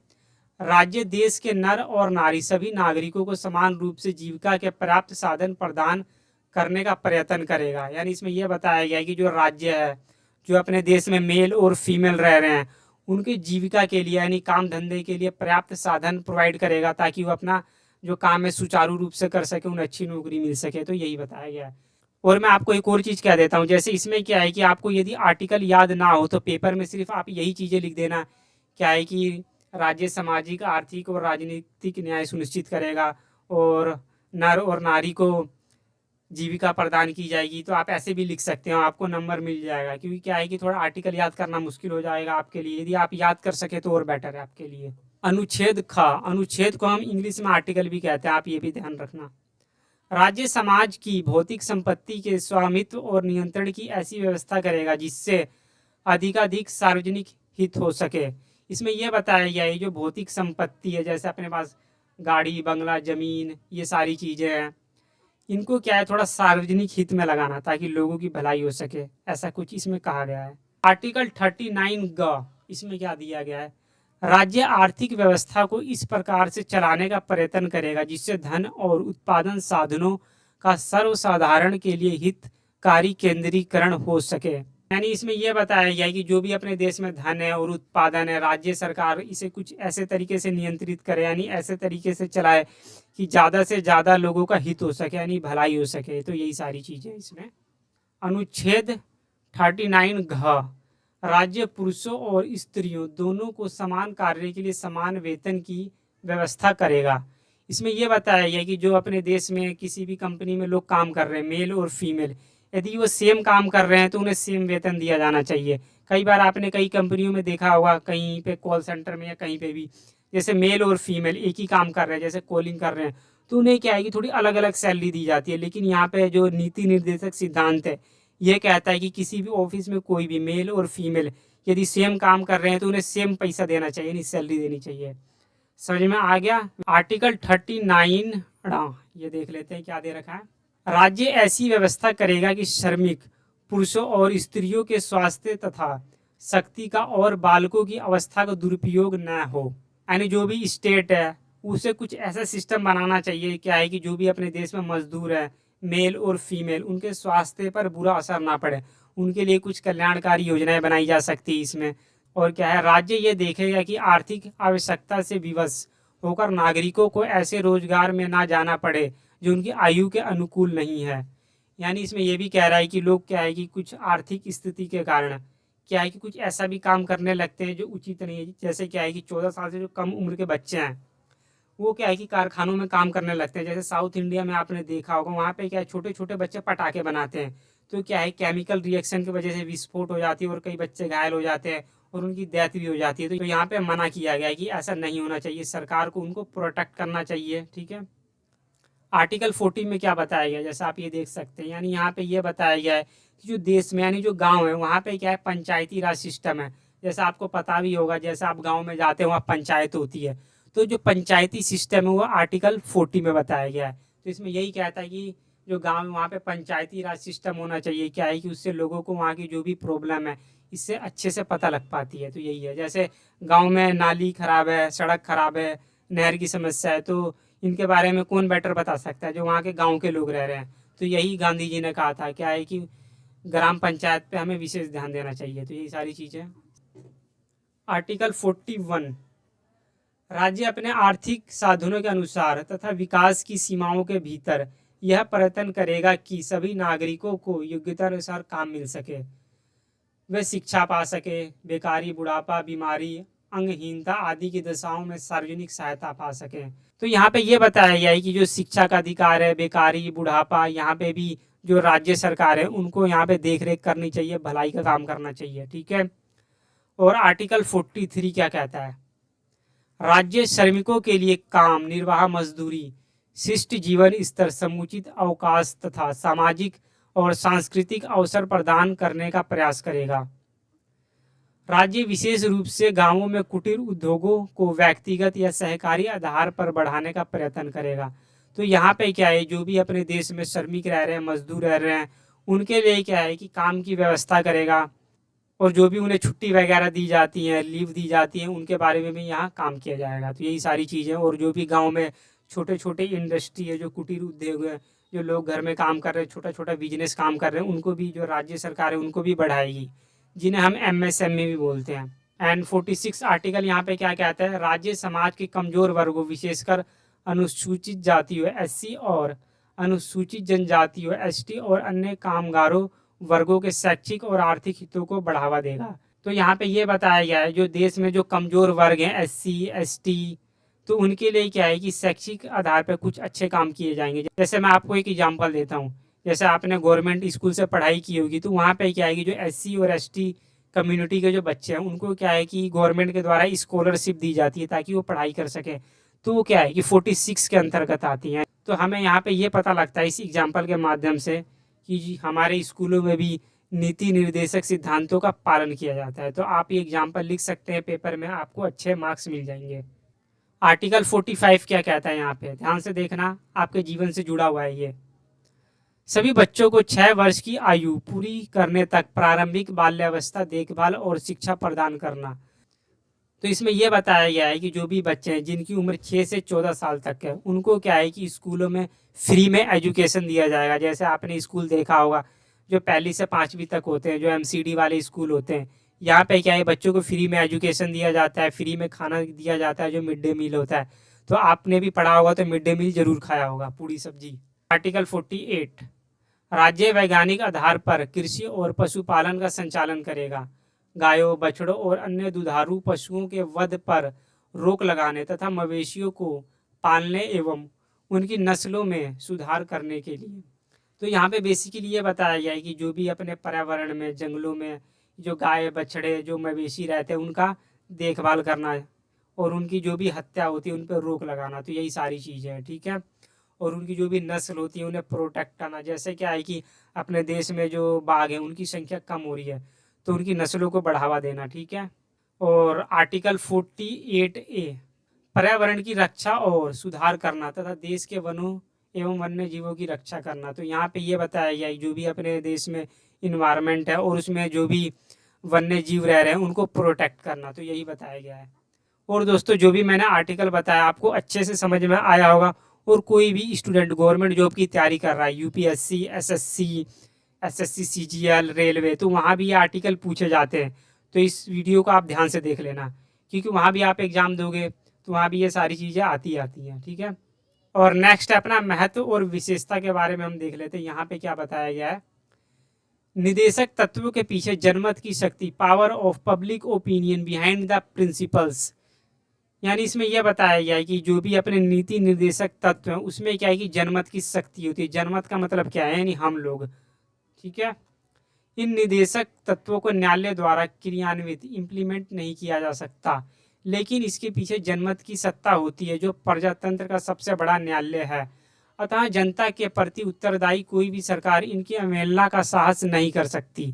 तो यहाँ पे बेसिकली ये बताया गया है कि जो भी अपने नीति निर्देशक सिद्धांत है, यदि कोई भी गवर्नमेंट, राज्य सरकार या केंद्र सरकार कानून को बनाने में इनको फॉलो नहीं करती है, तो हम सुप्रीम कोर्ट या हाई कोर्ट में जाकर शिकायत नहीं कर सकते हैं। लेकिन यहाँ एक और चीज़ बताई गई है, प्रजातंत्र यानी लोकतंत्र। जैसे कोई भी राज्य सरकार इन्हें फॉलो नहीं करती है तो हम 5 साल बाद चुनाव के माध्यम से उन्हें हटा भी सकते हैं। तो कोई भी सरकार आती है तो कल्याणकारी योजनाएं जरूर करती है। जैसे अपने देश में मोदी गवर्नमेंट है, उन्होंने क्या है कि फ्री में राशन बंटवाया 5 किलो तक। तो ये क्या है, एक कल्याणकारी योजना है, ठीक है। और जो मैंने आपको ये पढ़ा है ऊपर, मौलिक अधिकार नीति निर्देशक सिद्धांत, ये आपके पेपर में 100% आएगा, चाहे ये शॉर्ट नोट्स में आए या क्वेश्चन में आए, तो आप ध्यान से पढ़ लेना। और नेक्स्ट है अपना शासन के मूल्यांकन का अधिकार। यहाँ पे शासन का मतलब ये है कि जो भी अपने देश में सरकार काम कर रही है उसका मूल्यांकन करना, यानी इवेल्युएशन करना। तो यही बताया गया है। तो इवेल्युएशन हम किसके माध्यम से कर सकते हैं, नीति निर्देशक के माध्यम से। तो हम पढ़ते हैं इसे। नीति निर्देशक तत्वों के द्वारा देश की सरकार के कार्यों का सफलतापूर्वक मूल्यांकन किया जाता है। इससे यह पता चलता है कि सरकार अपने कार्य को किस प्रकार करती है। तो हम क्या है कि नीति निर्देशक सिद्धांतों के जरिए हम ये भी पता लगा सकते हैं कि जो देश में सरकार है वो काम ठीक तरीके से कर रही है या नहीं। जैसे देश में कल्याणकारी योजनाएं बनाई जा रही है तो इसका मतलब ये है जो देश की सरकार है वो अच्छे से काम कर रही है। यदि नहीं बना रही है तो इसका मतलब निकम्मी सरकार है, अच्छे से काम नहीं कर रही है। नीति निर्देशक तत्वों द्वारा जनता को शासन की सफलता व असफलता की जांच करने का मापदंड भी प्रदान किया जाता है। यानी क्या है कि हमें ये भी पता लग जाता है कि देश की सरकार है, यदि इन्हें फॉलो कर रही है नीति निर्देशक सिद्धांतों को तो वो सफल है, यदि नहीं फॉलो कर रही है तो वो सरकार असफल है। तो ठीक है, यही सारी चीज़ें। इसमें आगे बढ़ता हूँ मैं अब। संविधान की व्याख्या में सहायक। और क्या है कि नीति निर्देशक सिद्धांतों के जरिए हम संविधान की व्याख्या कर सकते हैं और हम अच्छे से जान सकते हैं। तो यही सारी चीज़ें हैं। संविधान के अनुसार निदेशक तत्व देश के शासन में महत्वपूर्ण योगदान देते हैं, जिसका तात्पर्य है कि देश के प्रशासन के लिए उत्तरदायी सरकार उनके अनुसार कार्य करेगी। तो इसमें यह बताया गया है कि जो भी देश की उत्तरदायी सरकार है, यानी जो रिस्पॉन्सिबल है, यानी जो देश में अभी शासन कर रही है, वो नीति निर्देशक सिद्धांतों के अकॉर्डिंग काम करेगी, ठीक है। तो दोस्तों पूरा पॉसिबल नहीं हो पाएगा कि मैं आपको वर्ड टू वर्ड पढ़ा पाऊँ। आप समझ लेना, जो भी इम्पोर्टेंट है मैं आपको पढ़ाई दे रहा हूँ फिर भी। और आगे हम पॉइंट हम इसमें देखेंगे सिर्फ। कार्यपालिका पर अंकुश। तो मैं आपको पहले ये बताता हूँ कार्यपालिका क्या होती है। कार्यपालिका क्या होती है, जो भी देश में कानून बनता है उसे लागू करने का काम करती है। कार्यपालिका में कौन कौन आते हैं, जैसे देश में प्रधानमंत्री हो गए, उपराष्ट्रपति हो गए, जो भी मंत्री परिषद हो गई, तो उसे हम कहते हैं कार्यपालिका, ठीक है। तो आप ये देख सकते हैं उपराज्यपाल भी इसमें आते हैं और राज्यपाल भी आते हैं। तो सारी चीज़ें इसमें आती हैं। और डॉक्टर अंबेडकर यहाँ पे क्या कह रहे हैं हम उन्हें देखते हैं। डॉक्टर अंबेडकर के अनुसार विधायिका द्वारा पारित विधि को अस्वीकृत करने के लिए राष्ट्रपति या राज्यपाल निदेशक तत्वों का प्रयोग नहीं कर सकते। तो यहाँ पे ये बताया गया है कि जो भी देश में कानून बनाया जा रहा है, जब दोनों सदनों से पास हो जाता है, लोकसभा राज्य पास, तब क्या है कि वो बिल किसके पास जाता है, राष्ट्रपति के पास, अंतिम मंजूरी के पास। तो यहाँ पे ये बताया गया है कि जब बिल जाता है उनके पास तो राष्ट्रपति और राज्यपाल उसको मना नहीं कर सकते, उनको अल्टीमेट उनको दस्ताक्षर करना ही पड़ेगा इस पर। जब बिल के ऊपर राष्ट्रपति या राज्यपाल सिग्नेचर कर देते हैं तो वो क्या है कि लागू हो जाता है पूरे देश में बिल। और अपना नेक्स्ट क्वेश्चन है 4th नंबर, भारतीय संविधान रूप में संघीय है या एकात्मक, चर्चा करें। तो मैं पहले आपको यहाँ पे क्वेश्चन का मतलब बताता हूँ। किसी भी क्वेश्चन को अटेम्प्ट करने के लिए पहले आपको क्या करना चाहिए, क्वेश्चन को 1 से 2 बार पढ़ना चाहिए, अच्छे से समझना चाहिए। तो क्या है, हम इसे बेटर तरीके से जान पाते हैं कि क्वेश्चन में क्या पूछा गया है। तो यहाँ अपने को 2 चीज़ें पता करनी है, संघीय और एकात्मक। तो पहले मैं इसका अर्थ बताता हूँ। यहाँ पे इस क्वेश्चन में ये पूछा गया है कि जो भी अपना संविधान है वो संघीय है या एकात्मक। तो इसके बारे में हमें चर्चा करनी है। संघीय का मतलब ये होता है कि शक्तियों का बंटवारा केंद्र सरकार और राज्य सरकार में। और एकात्मक का मतलब ये होता है कि जितनी भी देश में पावर है वो किसी एक व्यक्ति के पास चले जाना, तो उसे हम बोलते हैं एकात्मक। जैसे क्या है कि जब देश में इमरजेंसी लगी थी 1975 में इंदिरा गांधी के टाइम में, तो उसमें क्या है कि जितनी भी पावर थी इंदिरा गांधी के पास चली गई थी, तो इसे हम बोलते हैं एकात्मक। लेकिन अभी के टाइम में क्या है 2024 में कि जो अपना देश है संघीय है, शक्तियों का बंटवारा है, लेकिन कभी कभी ये एकात्मक भी हो जाता है। तो और डिटेल में हम पढ़ने वाले हैं, तो ध्यान से देखना। तो पहले एकात्मक शासन से हम स्टार्ट करते हैं। एकात्मक शासन का मतलब ये होता है कि जितनी भी पावर है किसी एक व्यक्ति के हाथों में चले जाना, ठीक है। एकात्मक शासन उस व्यवस्था को कहते हैं जिसके अंतर्गत देश की सारी शक्तियां केंद्र सरकार के पास होती हैं। तो सीधा सा मतलब इसका ये निकल के आता है, जो भी देश है वहाँ की जो केंद्र सरकार है उसके पास सारी शक्तियाँ जब चली जाती हैं तो उसे हम एकात्मक शासन कहते हैं। इसे हम एक उदाहरण के द्वारा समझ सकते हैं। जैसे 1975 में जब भारत में आपातकाल लगा था, तब देश की सारी शक्तियां इंदिरा गांधी के हाथों में चली गई थी। इसमें यह बताया गया है कि जब देश में 1975 में इंदिरा गांधी की सरकार थी, तो उस समय क्या है कि देश में आपातकाल लागू कर दिया गया था। तो उस समय क्या है कि जितनी भी पावर थी देश के अंदर, सारी किसी एक व्यक्ति के पास चली गई थी। कौन थी वो? इंदिरा गांधी, प्रधानमंत्री थी उस समय की। तो उस समय क्या है कि बहुत सारे नेताओं को जेल में ज़बरदस्ती बंद कर दिया गया और मौलिक अधिकार छीन लिए गए। तो यही सारी चीज़ें, जब देश में आपातकाल लगाया जाता है तो लोगों के अधिकार छीन लिए जाते हैं और किसी भी व्यक्ति को शक के आधार पर उसे जेल में बंद कर दिया जाता है। ठीक है। और हम आगे देख लेते हैं संघात्मक शासन, जिसे हम फेडरल सिस्टम भी बोलते हैं इंग्लिश में। ठीक है। और आगे देख लेते हैं संघात्मक शासन उस व्यवस्था को कहते हैं जिसके अंतर्गत देश की संपूर्ण शक्तियों का केंद्र एवं राज्य सरकार के बीच बंटवारा किया जाता है। यानी क्या है कि जो शक्तियां हैं केंद्र और राज्य सरकार के बीच बंटवारा को हम क्या कहते हैं? संघात्मक शासन। भारतीय संविधान में संघात्मक शासन के बारे में बताया गया है। भारत के अंदर केंद्र, राज्य और स्थानीय सरकार के बीच शक्तियों का बंटवारा किया जाता है। तो मैंने आपको ऊपर भी बताया था कि संघात्मक शासन यदि पूछा जाता है तो आपको इसमें पहले इसकी डेफिनेशन देनी है, देन क्या है आपको 3 सूची के बारे में बताना है, जैसे संघ सूची, राज्य सूची और समवर्ती सूची। और इसमें एक और चीज़ें यहाँ ऐड करनी है, जैसे केंद्र सरकार, राज्य सरकार और जो स्थानीय सरकार है यानी जो पंचायती राज है, उनके बीच भी शक्तियों का बंटवारा यहाँ किया जाता है। ठीक है। आपके भेजे में घुस चुका होगा, समझ में आ चुका होगा कि एकात्मक शासन और संघात्मक शासन किसे कहते हैं। ठीक है। तो आगे देख लेते हैं क्या दिया गया है। और एकात्मक शासन की ओर झुकाव के साथ संघीय व्यवस्था।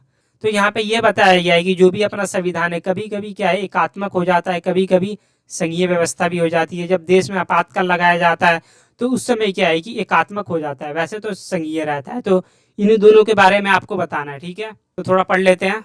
भारतीय संविधान में कनाडा, ऑस्ट्रेलिया, जर्मनी, अमेरिका सभी के संविधानों से कुछ कुछ भाग ग्रहण किया गया है। हालांकि भारतीय संविधान में संघीय व्यवस्था कनाडा की संघीय व्यवस्था से ली गई है। यानी यहाँ पे ये बताया गया है कि अपने देश में कुछ कुछ प्रावधान ऐसे हैं कि कॉपी किए गए हैं, जैसे उधार का थैला भी कहते हैं हम इसे।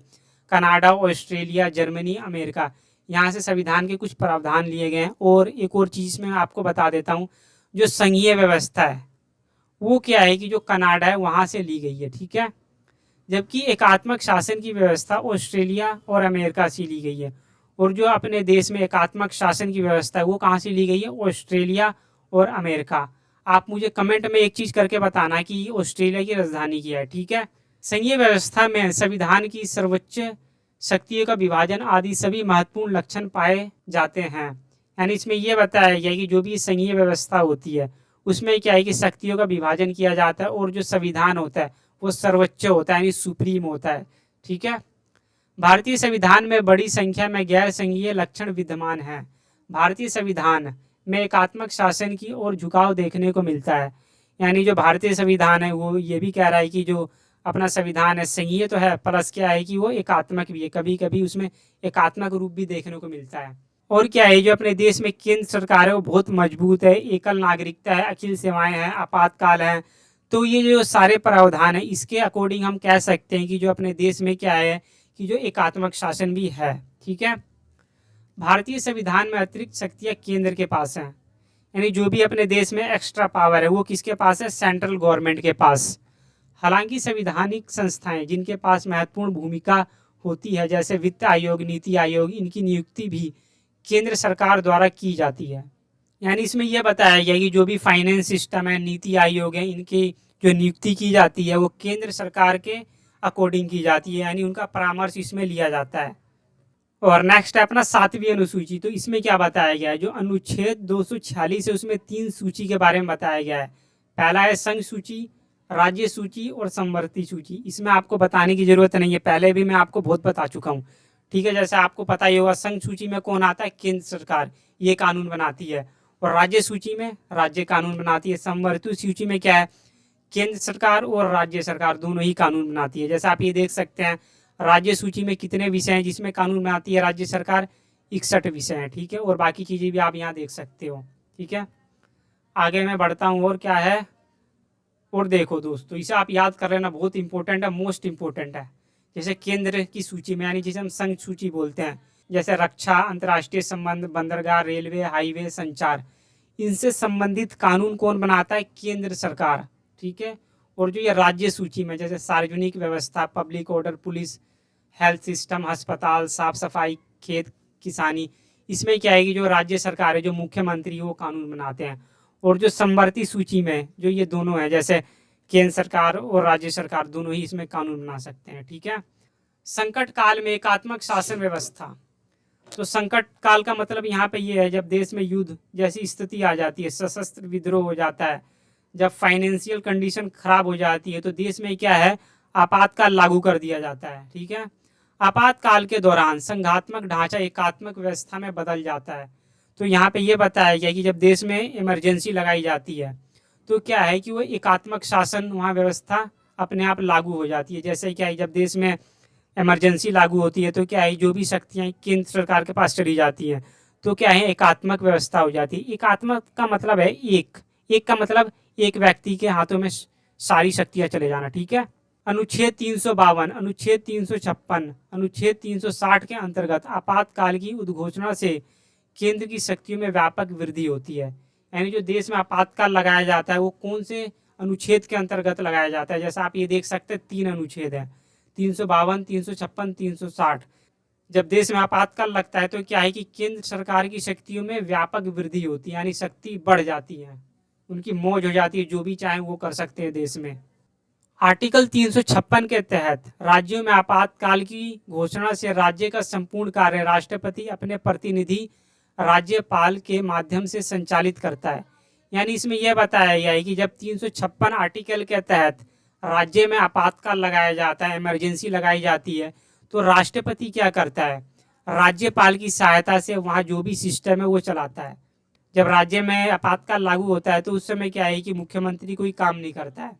और आर्टिकल 360 के तहत यहाँ क्या बताया गया है, अनुच्छेद 360 के अनुसार वित्तीय आपातकाल की घोषणा के दौरान राज्य के समस्त वित्तीय मामलों पर राष्ट्रपति का वित्तीय नियंत्रण स्थापित हो जाता है। तो इसमें यह बताया गया है कि जब देश में आर्थिक स्थिति खराब रहती है, फाइनेंशियल कंडीशन जब देश की खराब रहती है, तो उस समय क्या है, आर्टिकल 360 का यूज करके देश में आपातकाल लगा दिया जाता है, ठीक है।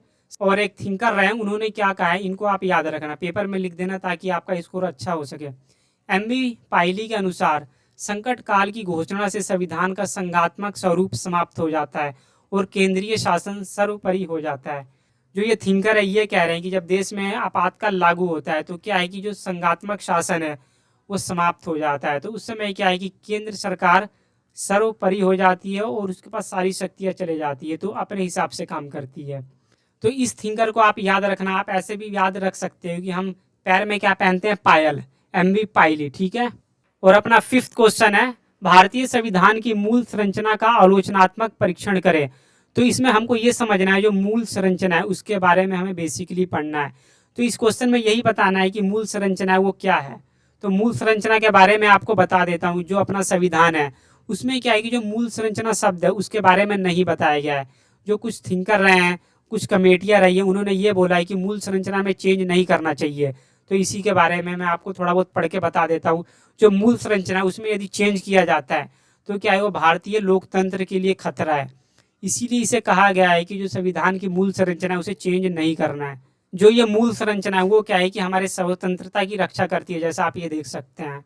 ये थोड़ा कॉम्प्लिकेटेड क्वेश्चन है, आप इसे ध्यान से देखना और ध्यान से पढ़ना। कुछ कमेटी में आपको बताऊंगा, उसे आप याद करके चले जाना और पेपर में आप लिख देना, तो आपको बेस्ट नंबर मिल जाएंगे। जैसे कमेटी है 1951 में शंकरी प्रसाद बनाम भारतीय संघ, ये बनाम का मतलब होता है वर्सेस, ठीक है। 1951 में एक कमेटी बनी थी, उसके बारे में देख लेते हैं। 1951 में शंकरी प्रसाद बनाम भारतीय संघ द्वारा यह निर्णय आया कि संविधान के किसी भी हिस्से को संशोधित करने का अधिकार संसद के पास है। संसद एवं केंद्र को संविधान में संशोधित करने की असीमित शक्ति प्राप्त थी। तो यहाँ पे ये बताया गया है कि जो भी संविधान की मूल संरचना है वो संसद उसमें चेंज कर सकती है और बदलाव कर सकती है, जैसा आप यहाँ पढ़ के समझ सकते हैं इसे। और नेक्स्ट कमेटी है सज्जन सिंह बनाम राजस्थान राज्य। सज्जन सिंह बनाम राजस्थान राज्य हमारे भारतीय संविधान की मूल संरचना से संबंधित एक महत्वपूर्ण मामला है। भारतीय संविधान की कुछ मूलभूत विशेषताएं जिन्हें बदला नहीं जा सकता, क्योंकि यह भारतीय संविधान का सबसे महत्वपूर्ण हिस्सा है। अब ये क्या कह रहे हैं, ये कह रहे हैं कि संविधान की जो मूल संरचना है उसमें चेंज नहीं कर सकते, लेकिन ऊपर कहा गया है कि हम संसद के द्वारा इसमें चेंज कर सकते हैं। ठीक है, जैसे आप कुछ और भी देख लेते हैं।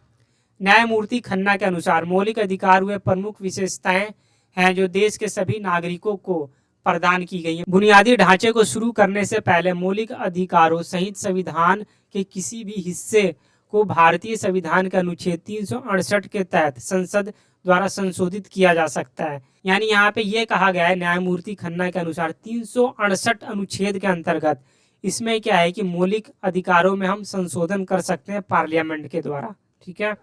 सज्जन सिंह बनाम राजस्थान सरकार मामले में सर्वोच्च न्यायालय ने अपने पूर्ववर्ती निर्णय को दोहराया, अर्थात संसद सामान्य विधि द्वारा मूल अधिकारों या मौलिक अधिकारों को सीमित नहीं कर सकती है, लेकिन संविधान संशोधन अधिनियम के द्वारा सीमित कर सकती है। यानी सीधा सा मतलब ये निकलता है जो अपनी पार्लियामेंट है वो मौलिक अधिकारों को सीमित नहीं कर सकती है, परंतु क्या है जो संविधान है उसमें कुछ चेंजेस करके अमेंडमेंट करके जो मौलिक अधिकार है उन्हें कुछ लिमिटेड किया जा सकता है। इस मामले में भी सुप्रीम कोर्ट ने कहा कि संसद मौलिक अधिकारों सहित संविधान के किसी भी हिस्से में संशोधन कर सकती है। तो सुप्रीम कोर्ट ने यहाँ पे ये कहा है कि जो संसद है, जो पार्लियामेंट है, वो मौलिक अधिकारों सहित संविधान के किसी भी हिस्से में वो चेंज कर सकती है। ठीक है। और नेक्स्ट है अपना गोलकनाथ बनाम पंजाब राज्य, जो कि 1967 में हुआ था। ठीक है, इसे हम पढ़ लेते हैं क्या है, ये पंजाब राज्य से रिलेटेड है। गोलकनाथ बनाम पंजाब राज्य, जिसे संक्षेप में गोलकनाथ केस भी कहते हैं, का फैसला सुप्रीम कोर्ट द्वारा 1967 में किया गया था। इस फैसले में सर्वोच्च न्यायालय ने यह व्यवस्था दी थी कि संविधान में वर्णित मूल अधिकारों में संसद द्वारा कोई परिवर्तन नहीं हो सकता। तो इस केस में यह निर्णय निकल के आता है कि जो अपनी पार्लियामेंट है वो मौलिक अधिकारों में संशोधन नहीं कर सकती है। जैसे इस केस के बारे में और डिटेल से आप पढ़ सकते हैं, जैसे क्या बताया गया है, तो मैं आपको सीधा सा इसका अर्थ बता देता हूँ क्या निकल के आ रहा है। इस केस के बारे में मैं थोड़ा आपको अच्छे से समझा देता हूँ। जैसे क्या है, पंजाब में एक परिवार था जिसमें क्या है हेनरी और विलियम गोलकनाथ के पास 500 एकड़ जमीन थी। लेकिन क्या है कि एक कानून बन के आता है जिसमें यह कहा जाता है कि जो यह परिवार है सिर्फ 30 एकड़ जमीन रख सकता है और जो बाकी जमीन है वो सरकार को देनी पड़ेगी। इसीलिए क्या है कि एक केस लड़ा जाता है। आपको समझ में आ गया? यानी क्या है कि जो ये हेनरी और विलियम है इनके पास 500 एकड़ ज़मीन है और इनको कहा जाता है कि इसमें से क्या है कि सिर्फ आप 30 एकड़ ज़मीन के ही मालिक रहेंगे और जो बाकी ज़मीन है यानी 470 एकड़ ज़मीन आपको देनी पड़ेगी। तो क्या है, जो गोलकनाथ का परिवार था वो बहुत दुखी हो जाता है। फिर क्या है कि वो चुनौती दे देता है। तो फिर क्या है कि जो गोलकनाथ का परिवार है वो क्या है कि कोर्ट में पहुंच जाता है। वो कहता है कि हमारे पास 500 एकड़ ज़मीन है तो सिर्फ हम 30 एकड़ क्यों रखें, बाकी ज़मीन हम क्यों दें भाई। किसी के पास ओबियसली सी बात है जिसके पास ज़मीन है वो किसी को क्यों देना चाहेगा फ्री में। तो उसके लिए क्या है वो कोर्ट पहुंच जाते हैं। तो क्या है कि जो परिवार था उन्होंने कुछ इस प्रकार के तर्क दिए, जाके जो कोर्ट होता है वहाँ पे तर्क दिया, कुछ यहाँ पे कुछ उन्होंने रूल रेगुलेशन बताए ताकि उनको ये प्रूफ कर सके कि हम ज़मीनें नहीं देंगे, ये हमारी ज़मीनें हैं। ठीक है, जैसा आप ये देख सकते हैं आर्टिकल यहाँ 4 बताया गया है और 17वें संशोधन में बताया गया है। ये सारी चीज़ें यहाँ दी गई हैं। ठीक है, इसे आप चाहे तो याद भी कर सकते हैं। यदि नहीं भी याद करते हैं, सिर्फ ऊपर के केस के बारे में लिख देते हैं तो आपको नंबर मिल जाएगा। क्योंकि क्या है थोड़ा आर्टिकल याद करना मुश्किल हो जाता है बच्चों के लिए। यदि आप याद कर सकते हैं तो और ठीक है आपके लिए। और जो ये केस है इसमें निर्णय ये निकल के आता है, जो भी डिसीजन इसमें ये कहा जाता है जो भी मौलिक अधिकार है उनका उल्लंघन नहीं किया जाएगा। क्योंकि क्या है कि जो पहले के टाइम में क्या है जो अपना ये संपत्ति का अधिकार था ये मौलिक अधिकार था, लेकिन अब के टाइम में इसे हटा दिया गया, ये मौलिक अधिकार नहीं है। तो आप इसे याद रखना। तो डिसीजन क्या आया था आपको याद रखना है कि हमारे जो मौलिक अधिकार है कोई भी नहीं छीन सकता। जैसा आप ये देख सकते हैं भाग 3 में मौलिक अधिकारों के बारे में बताया गया कि कोई भी इसे संशोधन नहीं कर सकता। और नेक्स्ट है अपना केशवानंद भारती बनाम केरल राज्य, जो कि 1973 में हुआ था। मैं इसे आपको शॉर्ट में बता देता हूँ। क्या है कि इसमें यह बताया गया कि जो भी अपने संविधान का मूल ढांचा है उसमें परिवर्तन नहीं किया जाएगा। 1973 में एक बेंच बैठी थी जिसमें क्या है कि 13 जज थे। उन्होंने ये कहा कि जो अपना संविधान का मूल ढांचा है उसमें कुछ भी चेंज नहीं किया जाएगा। तो यही बेसिकली सारी चीज़ें इसमें बताई गई। जैसा आप ये देख सकते हैं बेसिक स्ट्रक्चर जो भी संविधान का है उसमें चेंज नहीं करना है। और निर्णय भी यही निकल के आता है, जो अपना संविधान का मूल संरचना है उसमें कोई भी चेंज नहीं किया जाएगा, जो परिवर्तन है। तो आपको यही याद रखना है। इसमें 1973 में ये केस आया था, और क्या है कि इसने ये कहा कि जो संविधान का मूल ढांचा है उसमें चेंज नहीं करना है। और अपना नेक्स्ट क्वेश्चन है क्वेश्चन नंबर 6, भारतीय संविधान उधार का थैला वर्णन करें। इसमें क्या है कि जो इसमें ये बताया गया है कि जो भारतीय संविधान है वो क्या है, एक उधार का थैला है। तो इसके बारे में हमें वर्णन करना है। तो मैं आपको बता देता हूँ, जो भारतीय संविधान है उसे उधार का थैला इसीलिए कहा जाता है क्योंकि जो भी इसके अंदर मोस्ट इंपॉर्टेंट चीज़ें हैं, जैसे कि मौलिक अधिकार हो गया, मौलिक कर्तव्य हो गया, आपातकाल हो गया, ये सारी चीज़ें क्या है कि दूसरे संविधान से ली गई है, दूसरे देशों से ली गई हैं। इसीलिए क्या है कि इसे उधार का थैला भी कहा जाता है। ठीक है, तो हम आगे पढ़ लेते हैं और क्या बताई गई हैं चीज़ें इसमें। भारतीय संविधान को इसलिए उधार का थैला कहा जाता है क्योंकि संविधान के कई विषय विश्व के अन्य देशों से लिए गए थे, जैसे आपातकाल जर्मनी से, मौलिक अधिकार अमेरिका से, नीति निर्देशक तत्व आयरलैंड से, और संसदीय प्रणाली ब्रिटेन से ली गई है। तो आपको पता लग गया, यानी जो उधार का थैला हम इसीलिए कहते हैं क्योंकि क्या है कि जो बहुत सारी चीज़ें हैं उसमें, जैसे आप देख सकते हैं, जो आपातकाल है वो जर्मनी से लिया गया है, मौलिक अधिकार अमेरिका से लिया गया, और नीति निर्देशक सिद्धांत ये लिया गया आयरलैंड से, और जो संसदीय प्रणाली वो ब्रिटेन से ली गई है। इसीलिए हम बेसिकली इसे कहते हैं, जो भारतीय संविधान है वो क्या है, एक उधार का थैला है। तो आई होप आपको पता लग चुका होगा कि भारतीय संविधान को उधार का थैला हम क्यों कहते हैं। और हम आगे देख लेते हैं क्या दे रखा है। 60 से अधिक देशों के संविधान से विभिन्न प्रावधानों को अपनाने के साथ भारतीय संविधान को उधार का थैला माना जाता है। यानी इसमें यह बताया गया है कि 60 से ज़्यादा देशों के संविधान से हमने क्या है कि बहुत सारी चीज़ें वहाँ से बोरो की, यानी उधार ली हैं। वास्तव में यह महज नकल नहीं थी, बल्कि हमारे संविधान को और अधिक सटीक बनाने के लिए किया गया प्रयास था। यानी यहाँ पे ये भी कहा गया है कि जो हमने दूसरे देशों से बहुत सारी चीज़ें ली हैं, जैसे मौलिक अधिकार अमेरिका से ली हैं और नीति निर्देशक सिद्धांत आयरलैंड से, तो उसे हम नकल नहीं कह सकते हैं। वो हमने एक तरीके से वहाँ से बोरो की है, इसीलिए ताकि जो अपना संविधान है उसे हम एक बेस्ट बना सके। इसीलिए यहाँ ये बताया गया, जैसे आप ये देख सकते हैं। 60 से अधिक देशों के संदर्भ ने भारतीय संविधान को सबसे लंबे संविधान की विशेषता प्रदान की है। यानी क्या है कि जो भी हमने दूसरे देशों से लिए, जैसे 60 से अधिक देश है, तो इससे क्या है जो अपना संविधान है बहुत एक अच्छा बन पाया और एक लंबा संविधान बन पाया है। तो ये बताया गया यहाँ पे। और हम आगे देख लेते हैं क्या है, आयरिश संविधान के बारे में पढ़ लेते हैं। भारतीय संविधान की सबसे उल्लेखनीय उधार ली गई विशेषताओं में से एक राज्य के नीति निर्देशक सिद्धांत है।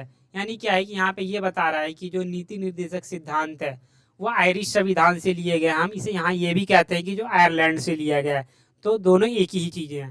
भारतीय संविधान में इन सिद्धांतों के विवरण अनुच्छेद 36 से 51 तक वर्णित है। यानी जो भी अपने नीति निर्देशक सिद्धांत है उसे संविधान के 36 से लेकर 51 तक आर्टिकल में बताया गया है। तो आगे देख लेते क्या दे रखा है। उपयुक्त सिद्धांतों के अलावा भारतीय संविधान में भारत के राष्ट्रपति के चुनाव से संबंधित प्रावधान भी शामिल थे, जिन्हें आयरिश संविधान से भी उधार लिया गया है। यानी यहाँ पे ये बताया गया कि जो भी भारत में राष्ट्रपति का चुनाव होता है, जो भी उसका प्रोसेस है, वो कहाँ से लिया गया है, आयरिश संविधान से।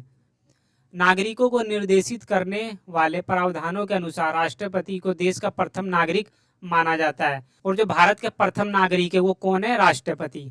और आप ये नेक्स्ट देख सकते हो अमेरिकी संविधान। यहाँ हम पढ़ने वाले हैं कि अमेरिका से कौन कौन सी चीजें ली गई हैं भारत के संविधान में। जैसे कि आप ये देख सकते हैं, मौलिक अधिकार, न्यायिक समीक्षा, संविधान की प्रस्तावना, न्यायपालिका की स्वतंत्रता, उच्च न्यायालय और सर्वोच्च न्यायालय के न्यायाधीशों को हटाना, राष्ट्रपति उपराष्ट्रपति के विशिष्ट कार्य शामिल है। तो आप ये देख सकते हो क्या है कि जो अमेरिका का संविधान है बहुत बेस्ट है। इसीलिए क्या है कि जो भारत का संविधान है हमने वहाँ से बहुत सारी चीज़ें ली हैं। जैसे आप ये देख सकते हो, मौलिक अधिकार, जो अपने 6 मौलिक अधिकार है, और जुडिशियल रिव्यू, और संविधान की प्रस्तावना, जैसे फर्स्ट पेज आप बोलते हो जिसे हम प्रेम्बल बोलते हैं, जिसमें क्या है फ्रेटर्निटी, इंटेग्रिटी, ये सारे शब्द यहाँ दिए गए हैं, सेकुलर, ठीक है। और न्यायपालिका की स्वतंत्रता, जो भी अपना सुप्रीम कोर्ट है वो स्वतंत्र है निर्णय लेने के लिए। उच्च न्यायालय और सर्वोच्च न्यायालय के जो न्यायाधीश है उन्हें उनके पोस्ट से हम कैसे हटा सकते हैं, इसके बारे में भी यहाँ बताया गया है। राष्ट्रपति उपराष्ट्रपति के जो भी कार्य हैं उसके बारे में भी यहाँ बताया गया है, ठीक है। और अपना नेक्स्ट है ऑस्ट्रेलिया का संविधान, जिसे हम क्या बोलते हैं, ऑस्ट्रेलियाई संविधान। तो यहाँ से क्या सारी चीज़ें ली गई हैं, जैसे कि आप देख सकते हैं, समवर्ती सूची हो गया, संसद के दोनों सदनों की संयुक्त बैठक, वाणिज्य व्यापार की स्वतंत्रता, समवर्ती सूची। तो ये क्या है, ऑस्ट्रेलिया के संविधान से ली गई हैं। तो आप इसे याद रखना जब एक क्वेश्चन बनता है कि भारतीय संविधान को उधार का थैला क्यों कहते हैं, तो सारे कंट्री को आपको बताना और वहाँ से क्या क्या चीज़ें ली गई हैं, कौन कौन से विशेष अधिकार लिए गए हैं, तो आपको डिटेल में आपको बताना होगा वहाँ पे। ओके, आगे देख लेते हैं। तो समवर्ती सूची बेसिकली वही होता है जो केंद्र सरकार और राज्य सरकार मिलकर दोनों ही कानून बना सकती है। और जो संसद के दोनों सदनों की संयुक्त बैठक है वो कहाँ से ली गई है, ऑस्ट्रेलिया के संविधान से। और आगे हम बढ़ते हैं, देखते हैं क्या दिया गया है। दक्षिण अफ्रीका के संविधान से ग्रहण किए गए सिद्धांत। भारत में राज्यसभा के सदस्यों का चुनाव राज्य की विधानसभाओं के सदस्यों द्वारा आनुपातिक प्रतिनिधित्व के आधार पर होता है। यानी क्या आएगी, जो राज्यसभा के चुनाव होते हैं वो जो प्रणाली है साउथ अफ्रीका से ली गई है, जैसा आप ये देख सकते हैं। दक्षिण अफ्रीका की संसद साधारण कानूनों को पारित करने की विधि द्वारा संविधान में परिवर्तन कर सकती है। ये सारी चीज़ें हैं, जैसे आप पढ़ सकते हैं इसे। और आप ये देख सकते हैं समालोचना और आलोचना भी की गई है, क्रिटिसिज्म। इसका क्रिटिसिज्म क्या है, भारतीय संविधान में उपयुक्त संविधानों के प्रभाव व उनके उपबंधों को शामिल कर लेने के कारण आलोचकों ने संविधान को भानुमति के कुनबे की भांति गड़बड़ कहा है। यानी कि कुछ थिंकर ऐसे भी रहे हैं जिन्होंने क्या है कि भारत के संविधान को उधार का थैला कह दिया है। वो कहते हैं कि सारी चीज़ें हमने उनसे कॉपी करके ही लिया, हमारा इसमें क्या है, हमारा तो कुछ है ही नहीं। तो इसके बारे में उन्होंने कुछ क्रिटिसाइज कर रखा है। ठीक है, तो आप इसे पढ़ लेना, बेसिकली इसमें कुछ खास है नहीं, फिर भी मैं आपको बता ही देता हूँ एक बार। जैसा आप ये देख सकते हैं, आलोचकों ने इसे उधार का थैला कहा है कुछ जिसके कारण संविधान पेचीदा, जटिल और अस्पष्ट हो गया है। उन्होंने ये कहा है, कुछ थिंकर ये कहते हैं जो अपना संविधान है हमने बहुत सारी चीज़ें दूसरे देशों से कॉपी की है, तो उससे क्या है जो संविधान है बहुत जटिल हो गया, उसे पढ़ने में बहुत मुश्किल होती है, अस्पष्ट है, पेचीदा है। भारतीय संविधान के संबंध में उपयुक्त आलोचनाएं ठीक नहीं है। इन आलोचनाओं को अनुचित बताते हुए संविधान के समर्थकों ने निम्नलिखित तर्क प्रस्तुत किए हैं। और कुछ ऐसे भी थिंकर रहे हैं जिन्होंने ये कहा है कि जो हमने संविधान से बोरो किया है जो दूसरे देशों से, वो एक तरीके से ठीक भी है, क्योंकि हमने क्या है कि अच्छी अच्छी चीज़ें वहाँ से ली है। ऐसी तो है नहीं कि हमने बुरी चीज़ें वहाँ से ले ली है। तो मैं एक तरफ से मैं ये कह सकता हूँ क्या है कि जो उधार का थैला अपने संविधान को कहते हैं, जो हमने दूसरे देशों के संविधान से बहुत सारी चीज़ें अडोप्ट की है, वो एक तरीके से सही भी है। क्योंकि कोई भी देश है दूसरे देशों से अच्छी चीज़ें कॉपी करना चाहता है जो अपने देश के संविधान ने की है। संविधान निर्माताओं ने अंधे होकर विदेशी संविधानों की नकल नहीं की है। उदाहरण के लिए ब्रिटेन के संविधान से संसदीय प्रणाली को ग्रहण किया गया है, परंतु उसके साथ ब्रिटेन की एकात्मक प्रणाली को ग्रहण नहीं किया गया क्योंकि वह भारतीय परिस्थितियों के अनुकूल नहीं है। जैसा आप ये देख सकते हो क्या है कि हमने नकल नहीं की है। और यहाँ पे ये बताया गया है, जो संविधान के निर्माता ये स्टेटमेंट देते हैं कि हमने अंधे होकर दूसरे देशों के संविधान से टू कॉपी नहीं की है। उन्होंने ये कहा है कि हमने जो अच्छी चीज़ें वही उठाई है, जो बेकार चीज़ें नहीं उठाई है। जैसा आप ये देख सकते हो ब्रिटेन से हमने क्या लिया, संसदीय प्रणाली, जो कि अपने देश के लिए सुइटेबल है, वही चीज़ें हमने ली है। और वहाँ पे एकात्मक प्रणाली भी है जो कि हमने छोड़ दी है, वो ग्रहण नहीं की है। तो आपको समझ में आ गया होगा कि जो भी अपना भारत का संविधान है उसे उधार का थैला हम क्यों कहते हैं। तो ये क्वेश्चन कभी कभार आपके पेपर में देखने को मिलता है शॉर्ट नोट्स में। अब दोस्तों क्या है कि मैं अब जो आगे ये क्वेश्चन आने वाले हैं बहुत मैं शॉर्ट्स में पढ़ाने वाला हूँ, तो इसको आप समझ लेना। जैसा आप ये देख सकते हैं 7th नंबर का क्वेश्चन है, संविधान सभा की भूमिका एवं बनावट की चर्चा कीजिए। तो इस क्वेश्चन में ये पूछा गया है जो अपनी संविधान सभा है उसकी बनावट कैसी थी और उसका भूमिका क्या थी, यानी रोल क्या था, तो इसके बारे में। जैसा आप ये देख सकते हैं संविधान सभा की भूमिका एवं बनावट संरचना। तो आप ये देख सकते हैं जो संविधान सभा थी उसमें क्या है कि टोटल 389 सदस्य थे। इन्होंने ही मिलकर देश के संविधान को बनाया था। जैसा आप ये देख सकते हैं 296 सीटें ब्रिटिश भारत और 93 सीटें देसी रियासतों की थी। ब्रिटिश भारत को आवंटित की गई 296 सीटों में 292 सदस्यों का चयन 11 गवर्नरों के प्रांतों और 4 का चयन मुख्य आयुक्तों के प्रांतों प्रत्येक में से एक से किया गया था। तो इसमें यह बताया गया है जो ब्रिटिश भारत था वहाँ से क्या है कि 296 सीटें थी इसमें और 93 सीटें क्या है देसी रियासतें थी। देसी रियासतें का मतलब ये है जो भी अपने देश में रजवाड़े जो राजा थे उनके बारे में यहाँ है। एंड नेक्स्ट है प्रत्येक प्रांत को उसकी जनसंख्या के आधार पर संविधान सभा में स्थान दिया गया था। लगभग 10 लाख की जनसंख्या पर एक प्रतिनिधि निर्वाचित किया गया। जैसे यहाँ पे ये बताया गया कि जो संविधान सभा के सदस्य थे एक व्यक्ति पर वहाँ पे 10 लाख लोग थे। जैसे संविधान सभा में क्या है कि 389 सदस्य थे, तो जो उसमें एक सदस्य वो 10 लाख लोगों को लीड करता था, ये बताया गया इसमें। ठीक है, केवल 3 मतदाता संघ बनाए जाएं। इसमें क्या है कि केवल 3 मतदाता संघ बनाए गए हैं। जैसे कि आप ये देख सकते हैं साधारण, मुस्लिम, सिख केवल पंजाब में। ओके, नेक्स्ट है संविधान सभा का चुनाव, यानी इसमें यह बताया गया है कि जो संविधान सभा के सदस्य थे उनका चुनाव कैसे किया गया था। कैबिनेट मिशन की प्रस्तावित योजना के अनुरूप जुलाई 1946 में संविधान सभा का चुनाव हुआ, जिसमें मुख्य मुकाबला कांग्रेस एवं मुस्लिम लीग में था। तो इसमें यह बताया गया एक मिशन आया था जिसका नाम था कैबिनेट मिशन। तो इसमें क्या है 1946 में संविधान सभा का चुनाव हुआ था, जिसमें क्या है कि दो लोगों के बीच ज़्यादा मुकाबला था, जैसा आप ये देख सकते हैं कांग्रेस और मुस्लिम के बीच। कुल 232 सीटों में से 212 सीटें कांग्रेस और इसके समर्थकों ने जीती, मुस्लिम लीग को केवल 73 सीटें प्राप्त हुई। तो जैसे आप ये देख सकते हो 232 सीटों में से क्या है कि 212 जो सीटें वो कांग्रेस को मिली और क्या है कि मुस्लिम लीग को कितनी सीटें मिली, 73। नेक्स्ट है संविधान सभा की पहली सभा। संविधान सभा का पहला सम्मेलन 9 सितंबर 1946 को हुआ, जिसमें कुल 296 सदस्यों ने भाग लिया। तो इसमें एक गलती है, मैं आपको बता देता हूँ, जो ये सम्मेलन हुआ था 9 दिसंबर 1946 को हुआ था, तो यहाँ मिस्टेक हो गई है, तो आप इसे ध्यान रखना। जो ये पहली सभा हुई थी जो संविधान की, इसमें क्या है कि टोटल कितने सदस्यों ने भाग लिया था, 296, और ये कब हुई थी, 9 दिसंबर 1946 को। सच्चिदानंद सिन्हा को सभा का अस्थायी अध्यक्ष चुना गया, और जो ये सच्चिदानंद सिन्हा है इनको क्या है कि सभा का अस्थायी अध्यक्ष चुना गया, जैसे आप ये देख सकते हैं। और 13 सितंबर 1946, फिर यहाँ एक गलती है, जैसे आप ये देख सकते हैं, जो डेट होगी 13 दिसंबर 1946 को जो उद्देश्य प्रस्ताव था वो पारित कर दिया गया था, जैसे आप ये देख सकते हैं। थोड़ी बहुत यहाँ मिस्टेक है, जो सितंबर है आप यहाँ दिसंबर कर लेना, ठीक है। और जो ये प्रस्ताव पारित हुआ था इसमें कुछ मुख्य बातें लिखी गई थी, जैसे आप ये देख सकते हैं। भारत में स्वतंत्र एक सार्वभौम गणराज्य स्थापित किया जाएगा, सभी व्यक्तियों को राजनीतिक, आर्थिक एवं सामाजिक समानता दी जाएगी। तो ये सारी चीज़ें हैं। सभी व्यक्तियों को कोई भी व्यवसाय अपनाने, भाषण एवं लिखने, किसी भी धर्म को अपनाने की स्वतंत्रता होनी चाहिए। अल्पसंख्यक, अनुचित जाति एवं पिछड़े वर्गों के हितों की सुरक्षा के लिए आवश्यक प्रयत्न होना चाहिए, यानी जो भी SC ST OBC वर्ग है उनके लिए अच्छे काम किए जाने चाहिए, उनको सुरक्षा दी जानी चाहिए। और जो समिति थी यानी जो कमेटी थी उसकी नियुक्ति कैसे हुई थी, आप ये देख सकते हैं। उद्देश्य प्रस्ताव को पारित करने के बाद संविधान सभा ने कुछ समितियां नियुक्त की ताकि वे संविधान के विभिन्न पहलुओं पर गहन विचार करके अपनी रिपोर्ट प्रस्तुत करें। इसमें यह बताया गया है कि जो भी संविधान है उससे रिलेटेड कुछ कमेटी बनाई गई थी जो अपनी सिफारिशें देंगी कि संविधान के लिए क्या सही है क्या गलत है। नेक्स्ट है मसौदा समिति की नियुक्ति। विभिन्न समितियों की रिपोर्ट के आधार पर संविधान का मसौदा तैयार करने के लिए 29 अगस्त 1947 को संविधान सभा ने BR अम्बेडकर की अध्यक्षता में 7 सदस्यों की समिति का गठन किया।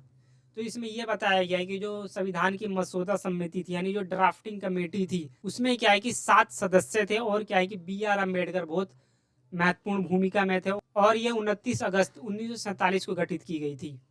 और 21 फरवरी 1948 को संविधान का पहला मसौदा प्रस्तुत किया जाता है। जो ड्राफ्टिंग कमेटी होती है उसमें क्या है कि 243 धाराएं और 13 सूचियां प्रस्तुत की जाती है संविधान की जो कमेटी होती है उसके सामने।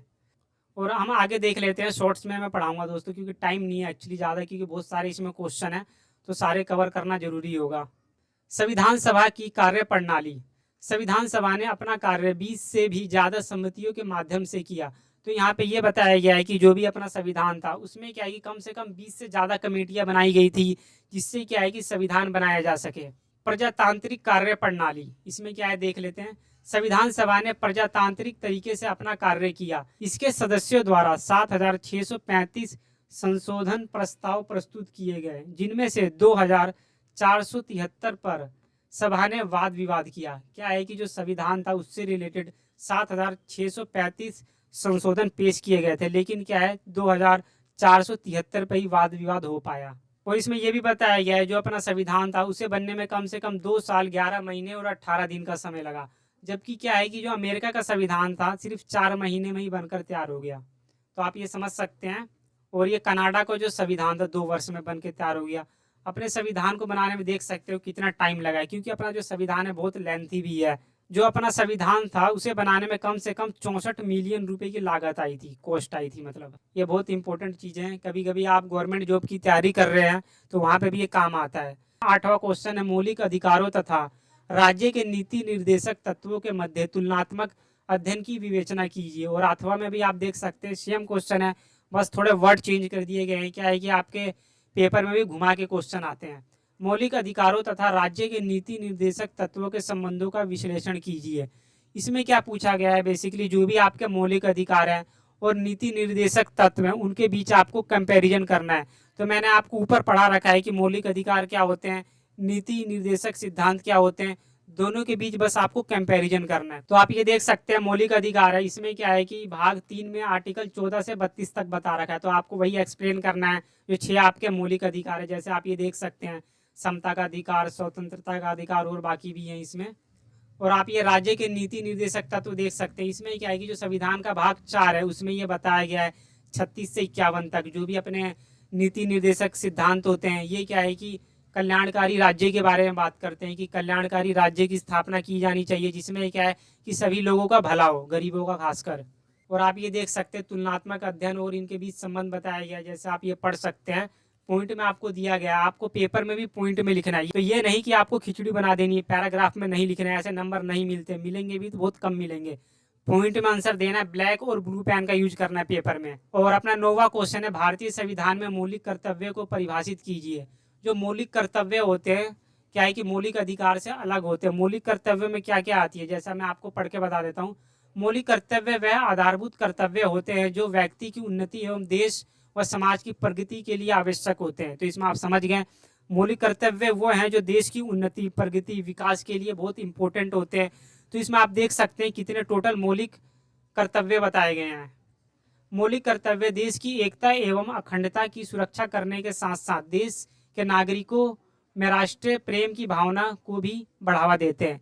ये क्या है कि देश की यूनिटी, अखंडता और जो लोगों के बीच देश प्रेम की भावनाओं को जागृत करते हैं, उन्हें बढ़ावा देते हैं। और जो ये मौलिक कर्तव्य है कब शामिल किए गए, जैसे आप ये देख सकते हो, इसे भारतीय संविधान में सर्वप्रथम 1976 में संविधान के 42वें संविधान संशोधन अधिनियम के तहत जोड़ा गया। यानी जो भी ये मौलिक कर्तव्य है, संविधान में एक संशोधन किया गया था, 42वां संविधान संशोधन 1976 में। तो इसमें क्या है कि संविधान में मौलिक कर्तव्य जोड़े गए थे। जैसे आप ये देख सकते हो अनुच्छेद 51। और आप ये देख सकते हैं टोटल मौलिक कर्तव्य कितने हैं।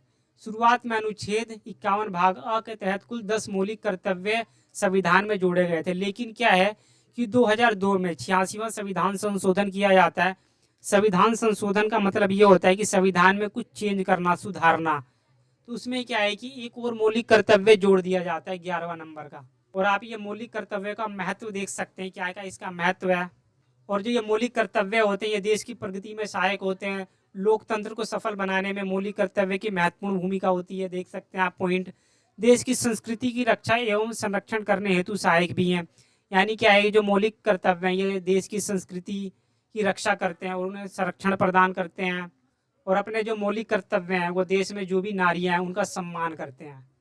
विश्व बंधुत्व की भावना का विकास, यानी भाईचारे की भावना को पैदा करना लोगों के बीच, ये सारी चीज़ें, हिंसा ना करना, मिलजुल कर रहना।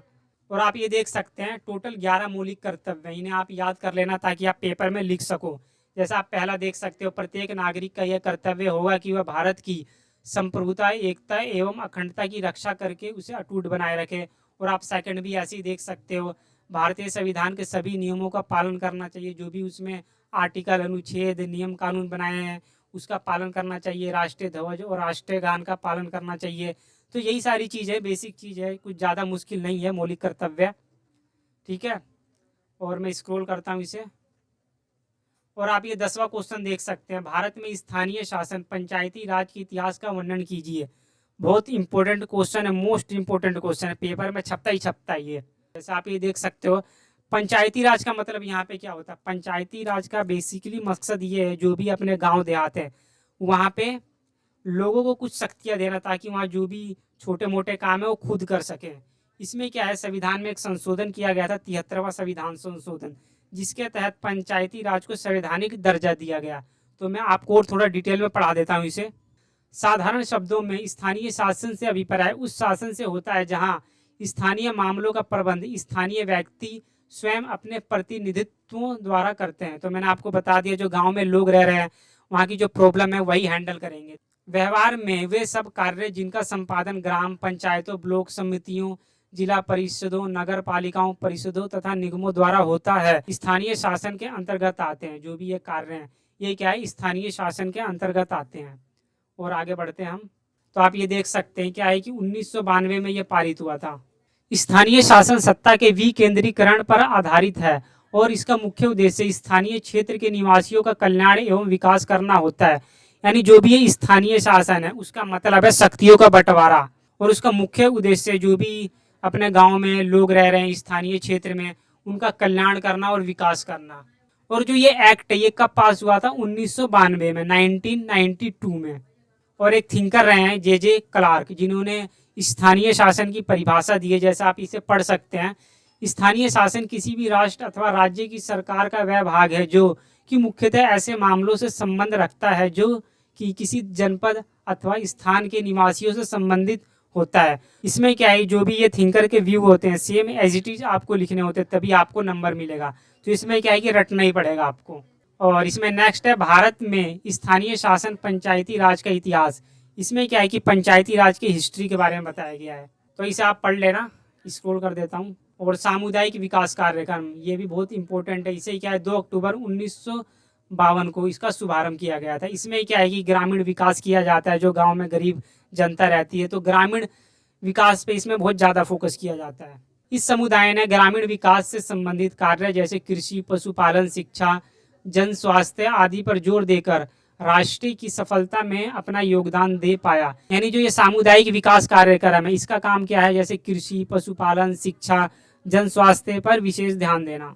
जो इसका उद्देश्य है, जैसे आप ये देख सकते हैं, ग्रामीण जीवन का सर्वांगीण विकास करना तथा ग्रामीण समुदाय की प्रगति एवं श्रेष्ठतर जीवन स्तर के लिए पथ प्रदर्शन करना। यानी क्या है कि लोगों की लाइफ स्टाइल को सुधारना, उनका सर्वांगीण विकास करना। जो भी गांव में लोग रह रहे हैं उनकी लाइफ स्टाइल को बेसिकली विकास करना होता है इसमें। और एक कमेटी बनाई गई थी, जैसे आप ये देख सकते हैं, ये पंचायती राज से संबंधित एक कमेटी है। जैसे आप ये देख सकते हैं, ये कब बनाई गई थी?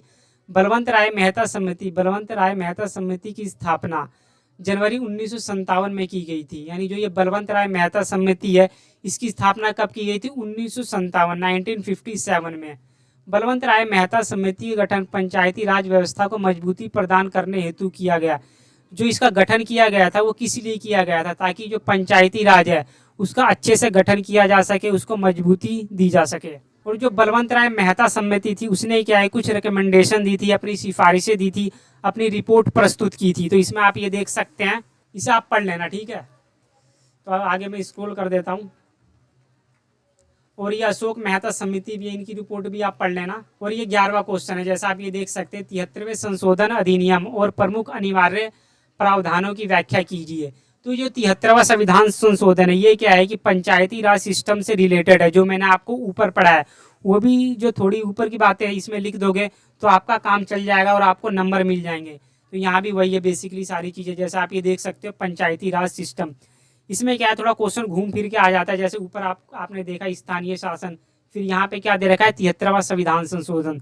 तो लगभग दोनों क्वेश्चन एक ही है, लेकिन यहाँ पे क्या है जो 73वां संविधान संशोधन है उसके क्या है प्रावधान लिखने हैं इसमें। और जो ये 73वां संविधान संशोधन है ये कब पारित हुआ? जैसे आप ये देख सकते हैं 1992 में ये पारित कर दिया गया था। और क्या है कि इसे 20 अप्रैल 1993 को राष्ट्रपति द्वारा स्वीकृति मिली थी और इसे 24 अप्रैल को लागू कर दिया गया 1993 में। और 73वें संविधान संशोधन की कुछ फीचर्स दिए गए हैं, जैसे आप ये देख सकते हैं विशेषताएं। इसमें क्या दे रखा है, जैसे आप ये देख सकते हैं अनुच्छेद 243 के अंतर्गत इसमें क्या है 11वीं अनुसूची जोड़ दी गई थी, जिसके अंतर्गत पंचायती राज को संवैधानिक दर्जा प्रदान किया गया था। ग्राम सभा को संवैधानिक स्तर इसमें प्रदान किया गया। जैसे आप ये देख सकते हैं त्रिस्तरीय पंचायती राज व्यवस्था का गठन किया गया। जैसे इसमें आप देख सकते हो 3 स्तरीय पंचायती राज सिस्टम का इसमें गठन किया गया है। जिला परिषद, जिला स्तर, पंचायत समिति जो कि मध्यवर्ती स्तर पे आती है, और ग्राम पंचायत यानी ग्राम स्तर पे इसका अवलोकन किया जाता है। और पंचायतों की इसमें संरचना के बारे में बताया गया है, जो अपनी पंचायत होती है उसका स्ट्रक्चर कैसा होता है। और नेक्स्ट है महिलाओं के लिए आरक्षण, यानी जो पंचायती राज सिस्टम है उसमें महिलाओं को कितना रिजर्वेशन है। जैसे आप देख सकते हो 33% इसमें महिलाओं को रिजर्वेशन दिया गया है, जो भी अपनी अनुसूचित जाति जनजाति की महिलाएं हैं। कार्यकाल इसमें क्या है, जो पंचायती राज सिस्टम है उसका कार्यकाल कितना होता है, जैसे आप ये देख सकते हो 5 साल। और फिर क्या है कि इसमें चुनाव भी करवाना पड़ता है जब भंग हो जाता है 6 माह के अंदर। और जो ग्राम सभा है उसका गठन कैसे किया जाता है, तो इसमें ये सारी चीज़ें हैं। एंड ग्राम पंचायत के कार्य क्या क्या रहने वाले हैं, जैसे आप ये देख सकते हो बहुत सारे इसके कार्य होते हैं जो भी ग्रामीण लेवल पे होते हैं। जैसे आप ये देख सकते हैं बागवानी करना, पशुपालन करना, कुक्कुट पालन, मत्स्य पालन, यानी छोटे मोटे काम होते हैं जो गांव से रिलेटेड होते हैं। जैसे आप कभी गांव में रहे होंगे तो वहाँ देखा होगा चापाकल नहर की व्यवस्था करना, पेयजल की व्यवस्था करना, तो आप अपने अकॉर्डिंग लिख सकते हो। और अपना नेक्स्ट क्वेश्चन है क्वेश्चन नंबर 12, केंद्र और राज्य संबंधों की विस्तृत व्याख्या कीजिए। इस क्वेश्चन में ये पूछा गया है जो केंद्र सरकार है और राज्य सरकार है उसके बीच क्या रिलेशन है, क्या संबंध है, शक्तियों में क्या क्या संबंध है, तो ये सारी चीज़ें आपको विस्तार से इसमें बतानी है। जैसे कि आप देख सकते हैं केंद्र राज्य विधायी संबंध, इसमें क्या क्या संबंध है, तो मैंने ऊपर भी आपको बताया था संघ सूची, राज्य सूची, समवर्ती सूची, ये रिलेशन इसमें आपको बताना है। फिर भी मैं आपको एक और बार बता देता हूँ। संघ सूची में कौन आता है, केंद्र सरकार, जिसमें वो कानून बनाती है। राज्य सूची में कौन आता है, राज्य सरकार, जिसमें वो कानून बनाती है। समवर्ती सूची में जो राज्य सरकार है और केंद्र सरकार दोनों ही कानून बना सकती है। आगे हम देख लेते हैं। जैसा आप ये देख सकते हो पिक्चर में, केंद्र सरकार में कौन है अभी, ये प्रधानमंत्री मोदी जी हैं। और बाकी स्टेट में कौन कौन सी गवर्नमेंट है, वहाँ के मुख्यमंत्री है, शक्तियों का कैसे बंटवारा किया जाता है, वो सारी चीज़ें यहाँ पे। और आप ये देख सकते हो संघ सूची, ठीक है। जो संघ सूची है उसमें क्या है, टोटल 97 सब्जेक्ट होते हैं। जैसा आप ये देख सकते हो रेलवे, बंदरगाह, हवाई मार्ग, डाक तार, टेलीफोन तार, मुद्रा निर्माण, बैंक, बीमा, खाने, इनसे संबंधित कानून कौन बना सकता है, संघ सूची में जो केंद्र सरकार होती है वही कानून बना सकती है इसमें। और आगे क्या है, राज्य सूची, राज्य सूची में कौन बना सकता है कानून, जो राज्य में गवर्नमेंट है यानी जो मुख्यमंत्री है वही इसमें कानून बना सकती है। जैसे इसमें आप देख सकते हैं इसमें टोटल क्या है 66 सब्जेक्ट है जिसके ऊपर राज्य सरकार कानून बना सकती है। जैसा आप ये देख सकते हैं पुलिस, न्याय, जेल, स्थानीय स्वशासन, सार्वजनिक स्वास्थ्य, कृषि, सिंचाई और सड़कें, इनसे संबंधित कानून जो होता है राज्य सरकार बनाती है। जैसे आप दिल्ली में रहते हैं तो दिल्ली में जानते होंगे जो पानी है, बिजली, बस, इससे रिलेटेड कानून कौन बना सकती है, जो अपने राज्य की मुख्यमंत्री की सरकार है केजरीवाल की। ओके, आगे देख लेते हैं क्या है। और है समवर्ती सूची, जिसमें क्या है केंद्र सरकार और राज्य सरकार कानून बनाती है। इसमें क्या है टोटल 47 विषय हैं। जैसे आप ये देख सकते हो कुछ यहाँ दिए गए हैं जिसमें कानून बनाए जाते हैं। यहाँ पे देख लेते हैं क्या बताया गया है, शक्तिशाली केंद्रीय सरकार। तो यहाँ पे ये बताया गया है कि जो भी केंद्र में सरकार है, सेंट्रल गवर्नमेंट होती है, वो सबसे ज़्यादा पावरफुल होती है। तो आपको पता ही होगा जो सेंट्रल गवर्नमेंट है और स्टेट गवर्नमेंट है, तो सबसे ज़्यादा जो पावरफुल होती है सेंट्रल गवर्नमेंट होती है। जो भी सेंट्रल गवर्नमेंट कानून बनाती है वो जितने भी अपने देश में राज्य हैं उनको फॉलो करना पड़ता है। तो यहाँ पे ये कहा गया है। और क्या है नेक्स्ट, राज्यों की स्थिति नगर पालिकाओं के समतुल्य है। इसमें ये बताया गया है कि जो राज्य की स्थिति है, नगर पालिका जो होती है, जैसे इनका जो काम होता है सफाई से रिलेटेड होता है, ये क्या है दोनों एक दूसरे के समतुल्य है। और नेक्स्ट है अपना प्रशासन संबंधित कानून। तो इसमें यह बताया गया है केंद्र सरकार और राज्य सरकार के बीच प्रशासन से संबंधित यानी ब्यूरोक्रेसी से रिलेटेड कौन कौन से संबंध है। केंद्र सरकार राज्य को निर्देश दे सकती है। तो इसमें यह बताया गया है जो केंद्र सरकार है राज्य सरकार को दिशा निर्देश दे सकती है कि आप ये कानून फॉलो कीजिए। और हम आगे बढ़ते हैं। जैसे कोई भी कानून बनाती है केंद्र सरकार तो राज्य सरकार को बोल सकती है कि आपके यहाँ भी ये लागू होना चाहिए। तो यही सारी चीज़ें हैं इसमें।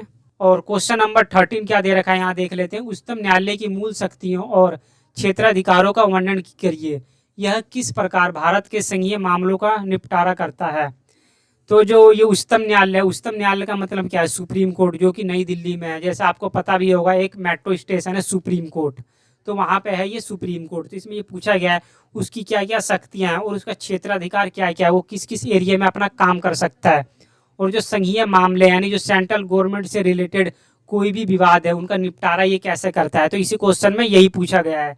तो मैं आपको बता देता हूँ उच्चतम न्यायालय बेसिकली करता क्या है, ये क्या काम करता है। जो भी संघ सरकार यानी केंद्रीय सरकार से रिलेटेड कोई भी विवाद होता है उसे ये सॉल्व करता है। जैसे केंद्र सरकार राज्य सरकार के बीच कोई भी विवाद है तो इन्हें सॉल्व करेगा, ये सॉल्व आउट करेगा। तो यही सारी चीज़ है इसमें।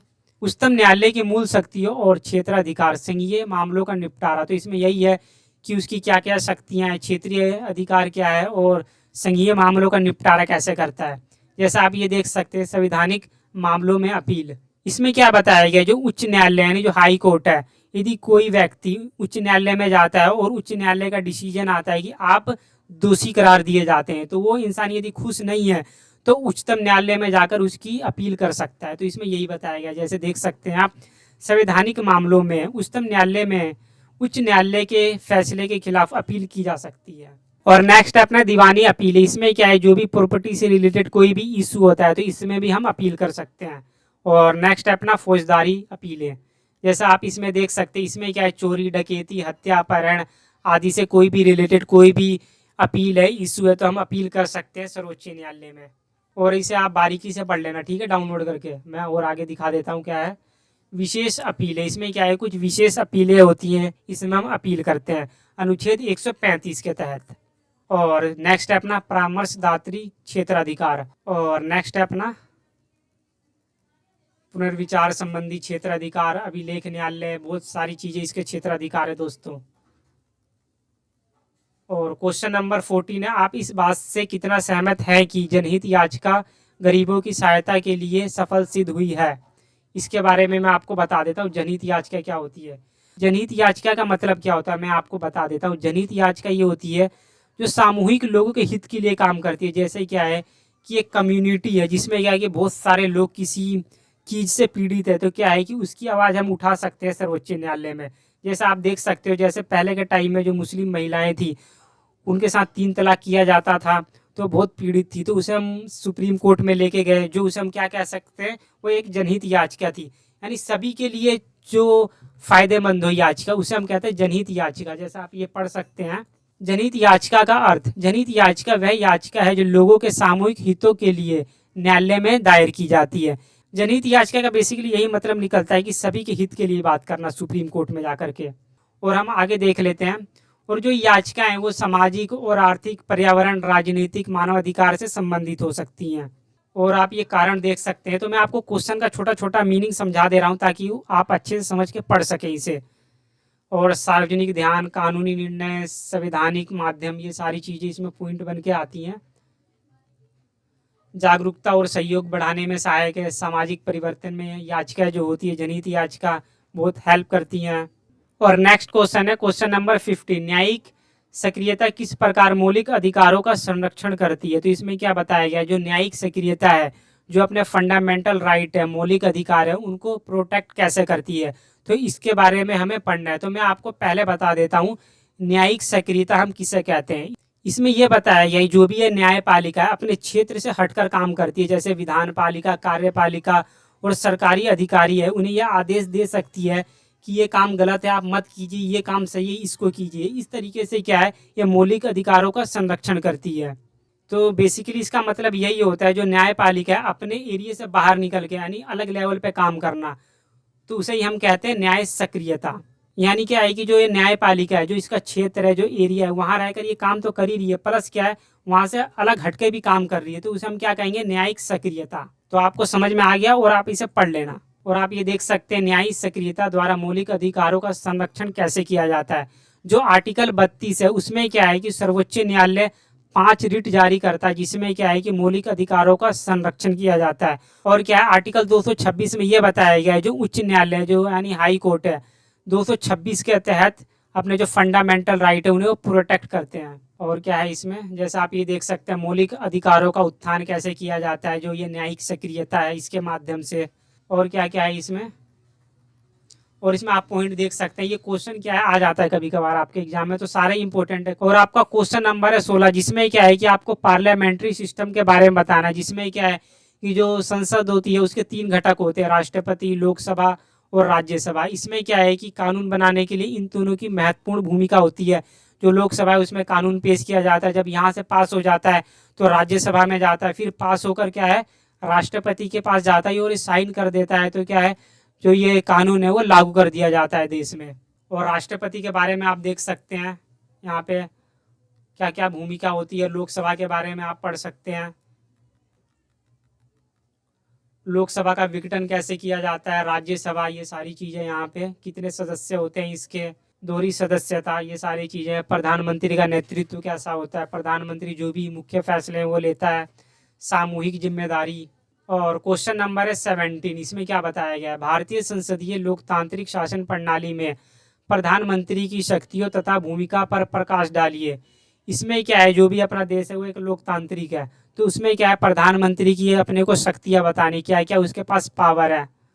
और ये सारे क्वेश्चन एक ही हैं, बस क्या थोड़ा वर्ड चेंज किया गया है। जैसे आप ये देख सकते हैं, प्रधानमंत्री की दल एवं संसद में भूमिका का अध्ययन कीजिए। और इसमें क्या है, मंत्री परिषद का गठन कैसे किया जाता है इसमें दे रखा है। जैसे आप सेकंड पॉइंट में देख सकते हैं, विभागों का वितरण, यानी जो भी प्रमुख मंत्रालय हैं जैसे वित्त मंत्रालय, रक्षा मंत्रालय और विदेश मंत्रालय को प्रधानमंत्री डिसाइड करता है किसको देना है। जैसे इस बार चुनाव हुए थे तो आपको पता ही होगा कौन कैबिनेट में है, कौन नहीं है, किसको रक्षा मंत्रालय दिया गया है, तो सारी चीज़ें इसी के अंतर्गत आती हैं। प्रधानमंत्री तथा आपातकाल के बारे में इसमें बताया गया है। राष्ट्रीय नेता के रूप में ये क्या है कि जो राष्ट्र का ये नेता होता है प्रधानमंत्री, ये जो भी बड़े फैसले होते हैं देश में यही लेता है। प्रधानमंत्री तथा नीति निर्धारण, यानी जो भी पॉलिसी वगैरह बनानी है तो सारी चीज़ों में इसकी महत्वपूर्ण भूमिका होती है। और आगे क्या है आप ये देख सकते हैं, प्रधानमंत्री का दल और उसकी भूमिका, ये सारी चीज़ें यहाँ पे। और जो प्रधानमंत्री है उसका राष्ट्रपति से क्या रिलेशन है, क्या संबंध है, तो आप ये देख सकते हैं। और अपना लास्ट क्वेश्चन है क्वेश्चन नंबर 18, निम्नलिखित पर टिप्पणी करनी है, शॉर्ट नोट्स हैं ये। जैसे आप ये देख सकते हो इसमें टोटल क्या है, 1 2 3 4 5 शॉर्ट नोट्स हैं। पहला है राज्यसभा और लोकसभा की शक्तियाँ कार्य, तो इसे हम देख लेते हैं। राज्यसभा और लोकसभा की शक्तियाँ और कार्य, तो इसमें क्या है, जो राज्यसभा है और लोकसभा है उनकी क्या क्या शक्तियाँ और उनके क्या क्या कार्य हैं वो सारी चीज़ें आपको बतानी है। जैसे आप ये देख सकते हो राज्यसभा है यहाँ पे, इसमें क्या है टोटल 245 सदस्य होते हैं और जो 12 सदस्य होते हैं उन्हें कौन मनोनीत करता है, राष्ट्रपति। और इनके पास क्या है, विधायी शक्तियाँ भी होती हैं, जैसे थोड़ी बहुत कानून भी ये बना सकते हैं। संविधान संशोधन की शक्ति, यानी संविधान में थोड़े बहुत चेंजेस करने हैं तो इनकी भी वहाँ महत्वपूर्ण भूमिका होती है। और इसमें नेक्स्ट है वित्तीय शक्ति, यानी जो फाइनेंस से संबंधित होती है, जो पैसे से रिलेटेड शक्तियाँ इनके पास होती हैं, ये आप ये देख सकते हैं। और क्या ये है लोकसभा, इसमें क्या है टोटल 545 सदस्य होते हैं। जो 530 सदस्य होते हैं वो राज्यों से संबंधित होते हैं और जो 13 होते हैं वो केंद्र शासित प्रदेशों से होते हैं। जैसे दिल्ली क्या है, केंद्र शासित प्रदेश है, तो यहाँ पे क्या है टोटल 7 सीटें हैं एमपी की। और हम आगे देख लेते हैं कि विधायी कार्य यानी कानून बनाना, संशोधन संबंधी कार्य, और क्या है संशोधन संबंधी कार्य यानी संविधान में क्या संशोधन करना है, इनकी वहाँ महत्वपूर्ण भूमिका होती है। कार्यपालिका पर नियंत्रण, ये सारी चीज़ें यहाँ पे। और अपना नेक्स्ट है पंचायती राज की चुनौतियाँ, यानी उसके सामने कौन कौन सी प्रॉब्लम्स है, कौन कौन सी चुनौतियाँ हैं, तो ये सारी चीज़ें आप ये देख सकते हैं। पहली चुनौती क्या है, जन सहयोग की कमी, यानी क्या है इसमें लोगों का थोड़ा बहुत सहयोग नहीं मिलता, जिससे क्या है कि वो सही से काम नहीं कर पाते हैं। और सेकंड है विकासात्मक योजनाओं के क्रियान्वयन में अनियमितता, यानी जो भी डेवलपमेंट से संबंधित कोई भी योजना है उसका क्या है सही से इम्प्लीमेंट नहीं हो पाता, वो टाइम पे इम्प्लीमेंट नहीं हो पाती है, जिससे क्या है लोगों के पास सुविधाएं नहीं पहुंच पाती, इसमें ये बताया गया है। और क्या है आर्थिक संसाधनों का अभाव, उनके पास क्या है जो आर्थिक संसाधन होते हैं, जो आर्थिक रिसोर्सेज होते हैं उनके पास थोड़ी बहुत उनकी कमी पाई जाती है, क्योंकि क्या है कि इनके पास थोड़ा टैक्स की भी कमी रहती है। और फोर्थ पॉइंट है अपना जन संवाद का अभाव, और इसमें क्या है कि जन संवाद का अभाव रहता है, यानी उन लोगों के बीच कम्युनिकेशन गैप रहता है, वहाँ की लोग थोड़ा गरीब रहते हैं, पढ़े लिखे नहीं रहते, तो यहाँ भी कहीं ना कहीं ये फैक्टर साबित होते हैं।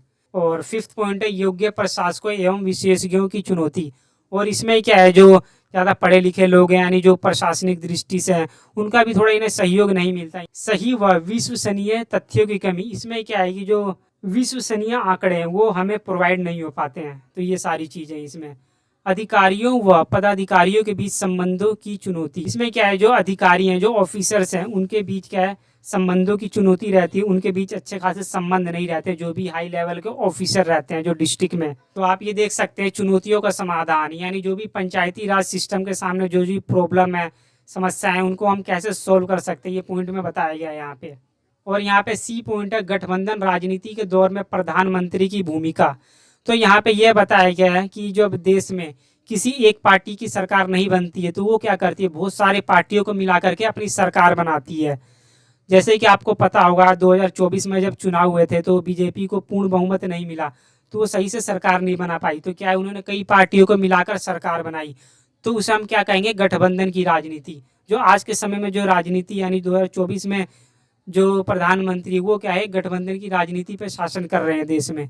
तो गठबंधन की सरकार का मतलब आपको पता लग गया होगा क्या होती है, इसमें क्या है कि कई पार्टियां मिलकर सरकार बनाती हैं। और क्या है इसे हम कई बार अस्थाई सरकार भी कहते हैं, क्योंकि क्या इसमें बहुत सारी पार्टियां होती हैं, तो क्या कहते हैं कि सभी कहते हैं कि हमें ये मंत्रालय चाहिए, वो मंत्रालय चाहिए, तो इनके बीच विवाद होता रहता है, तो इसलिए कई बार सरकार भी यहाँ गिर जाती है। इसमें क्या है 1977 में भारत में पहली बार गठबंधन की सरकार बनाई गई थी। ओके, आगे देख लेते हैं क्या है। और सारी चीज़ें आप पढ़ लेना। यहाँ पे पहली गठबंधन सरकार कब बनाई गई, उसने क्या काम किया, सारी चीज़ें यहाँ पे।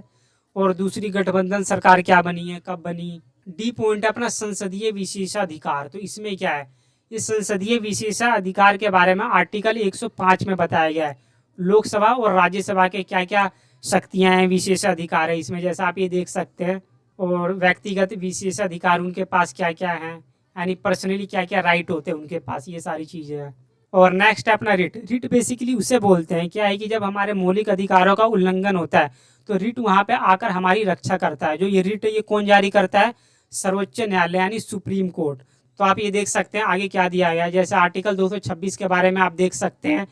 इसमें क्या है, आर्टिकल 226 में जो हाई कोर्ट है वो हमारे फंडामेंटल राइट को प्रोटेक्ट करता है। और 5 आप रिट देख सकते हैं, जैसे बंदी प्रत्यक्षीकरण, परमादेश, सर्टियोरी, को वारंटो और निषेध। ठीक है, और आप ये देख सकते हैं बंदी प्रत्यक्षीकरण पहला, परमादेश, निषेध। ये दोस्तों अभी मैं पढ़ा नहीं पाऊंगा क्योंकि मेरे को ट्यूशन भी पढ़ाना होता है, वहाँ जाना होगा अभी। और फोर्थ पॉइंट है अपना सर्टियोरी। और फिफ्थ पॉइंट है अपना क्यू वारंटो। ठीक है, इसे आप पढ़ लेना दोस्तों, बहुत इंपॉर्टेंट है। और क्या है कि इसका लिंक मैं वीडियो के डिस्क्रिप्शन बॉक्स में दे दिया है, वहाँ आप डाउनलोड कर सकते हैं। तो आई होप दोस्तों आपको ये समझ में आया होगा, क्योंकि क्या है बहुत मैंने इजी लैंग्वेज में पढ़ाने की कोशिश की है।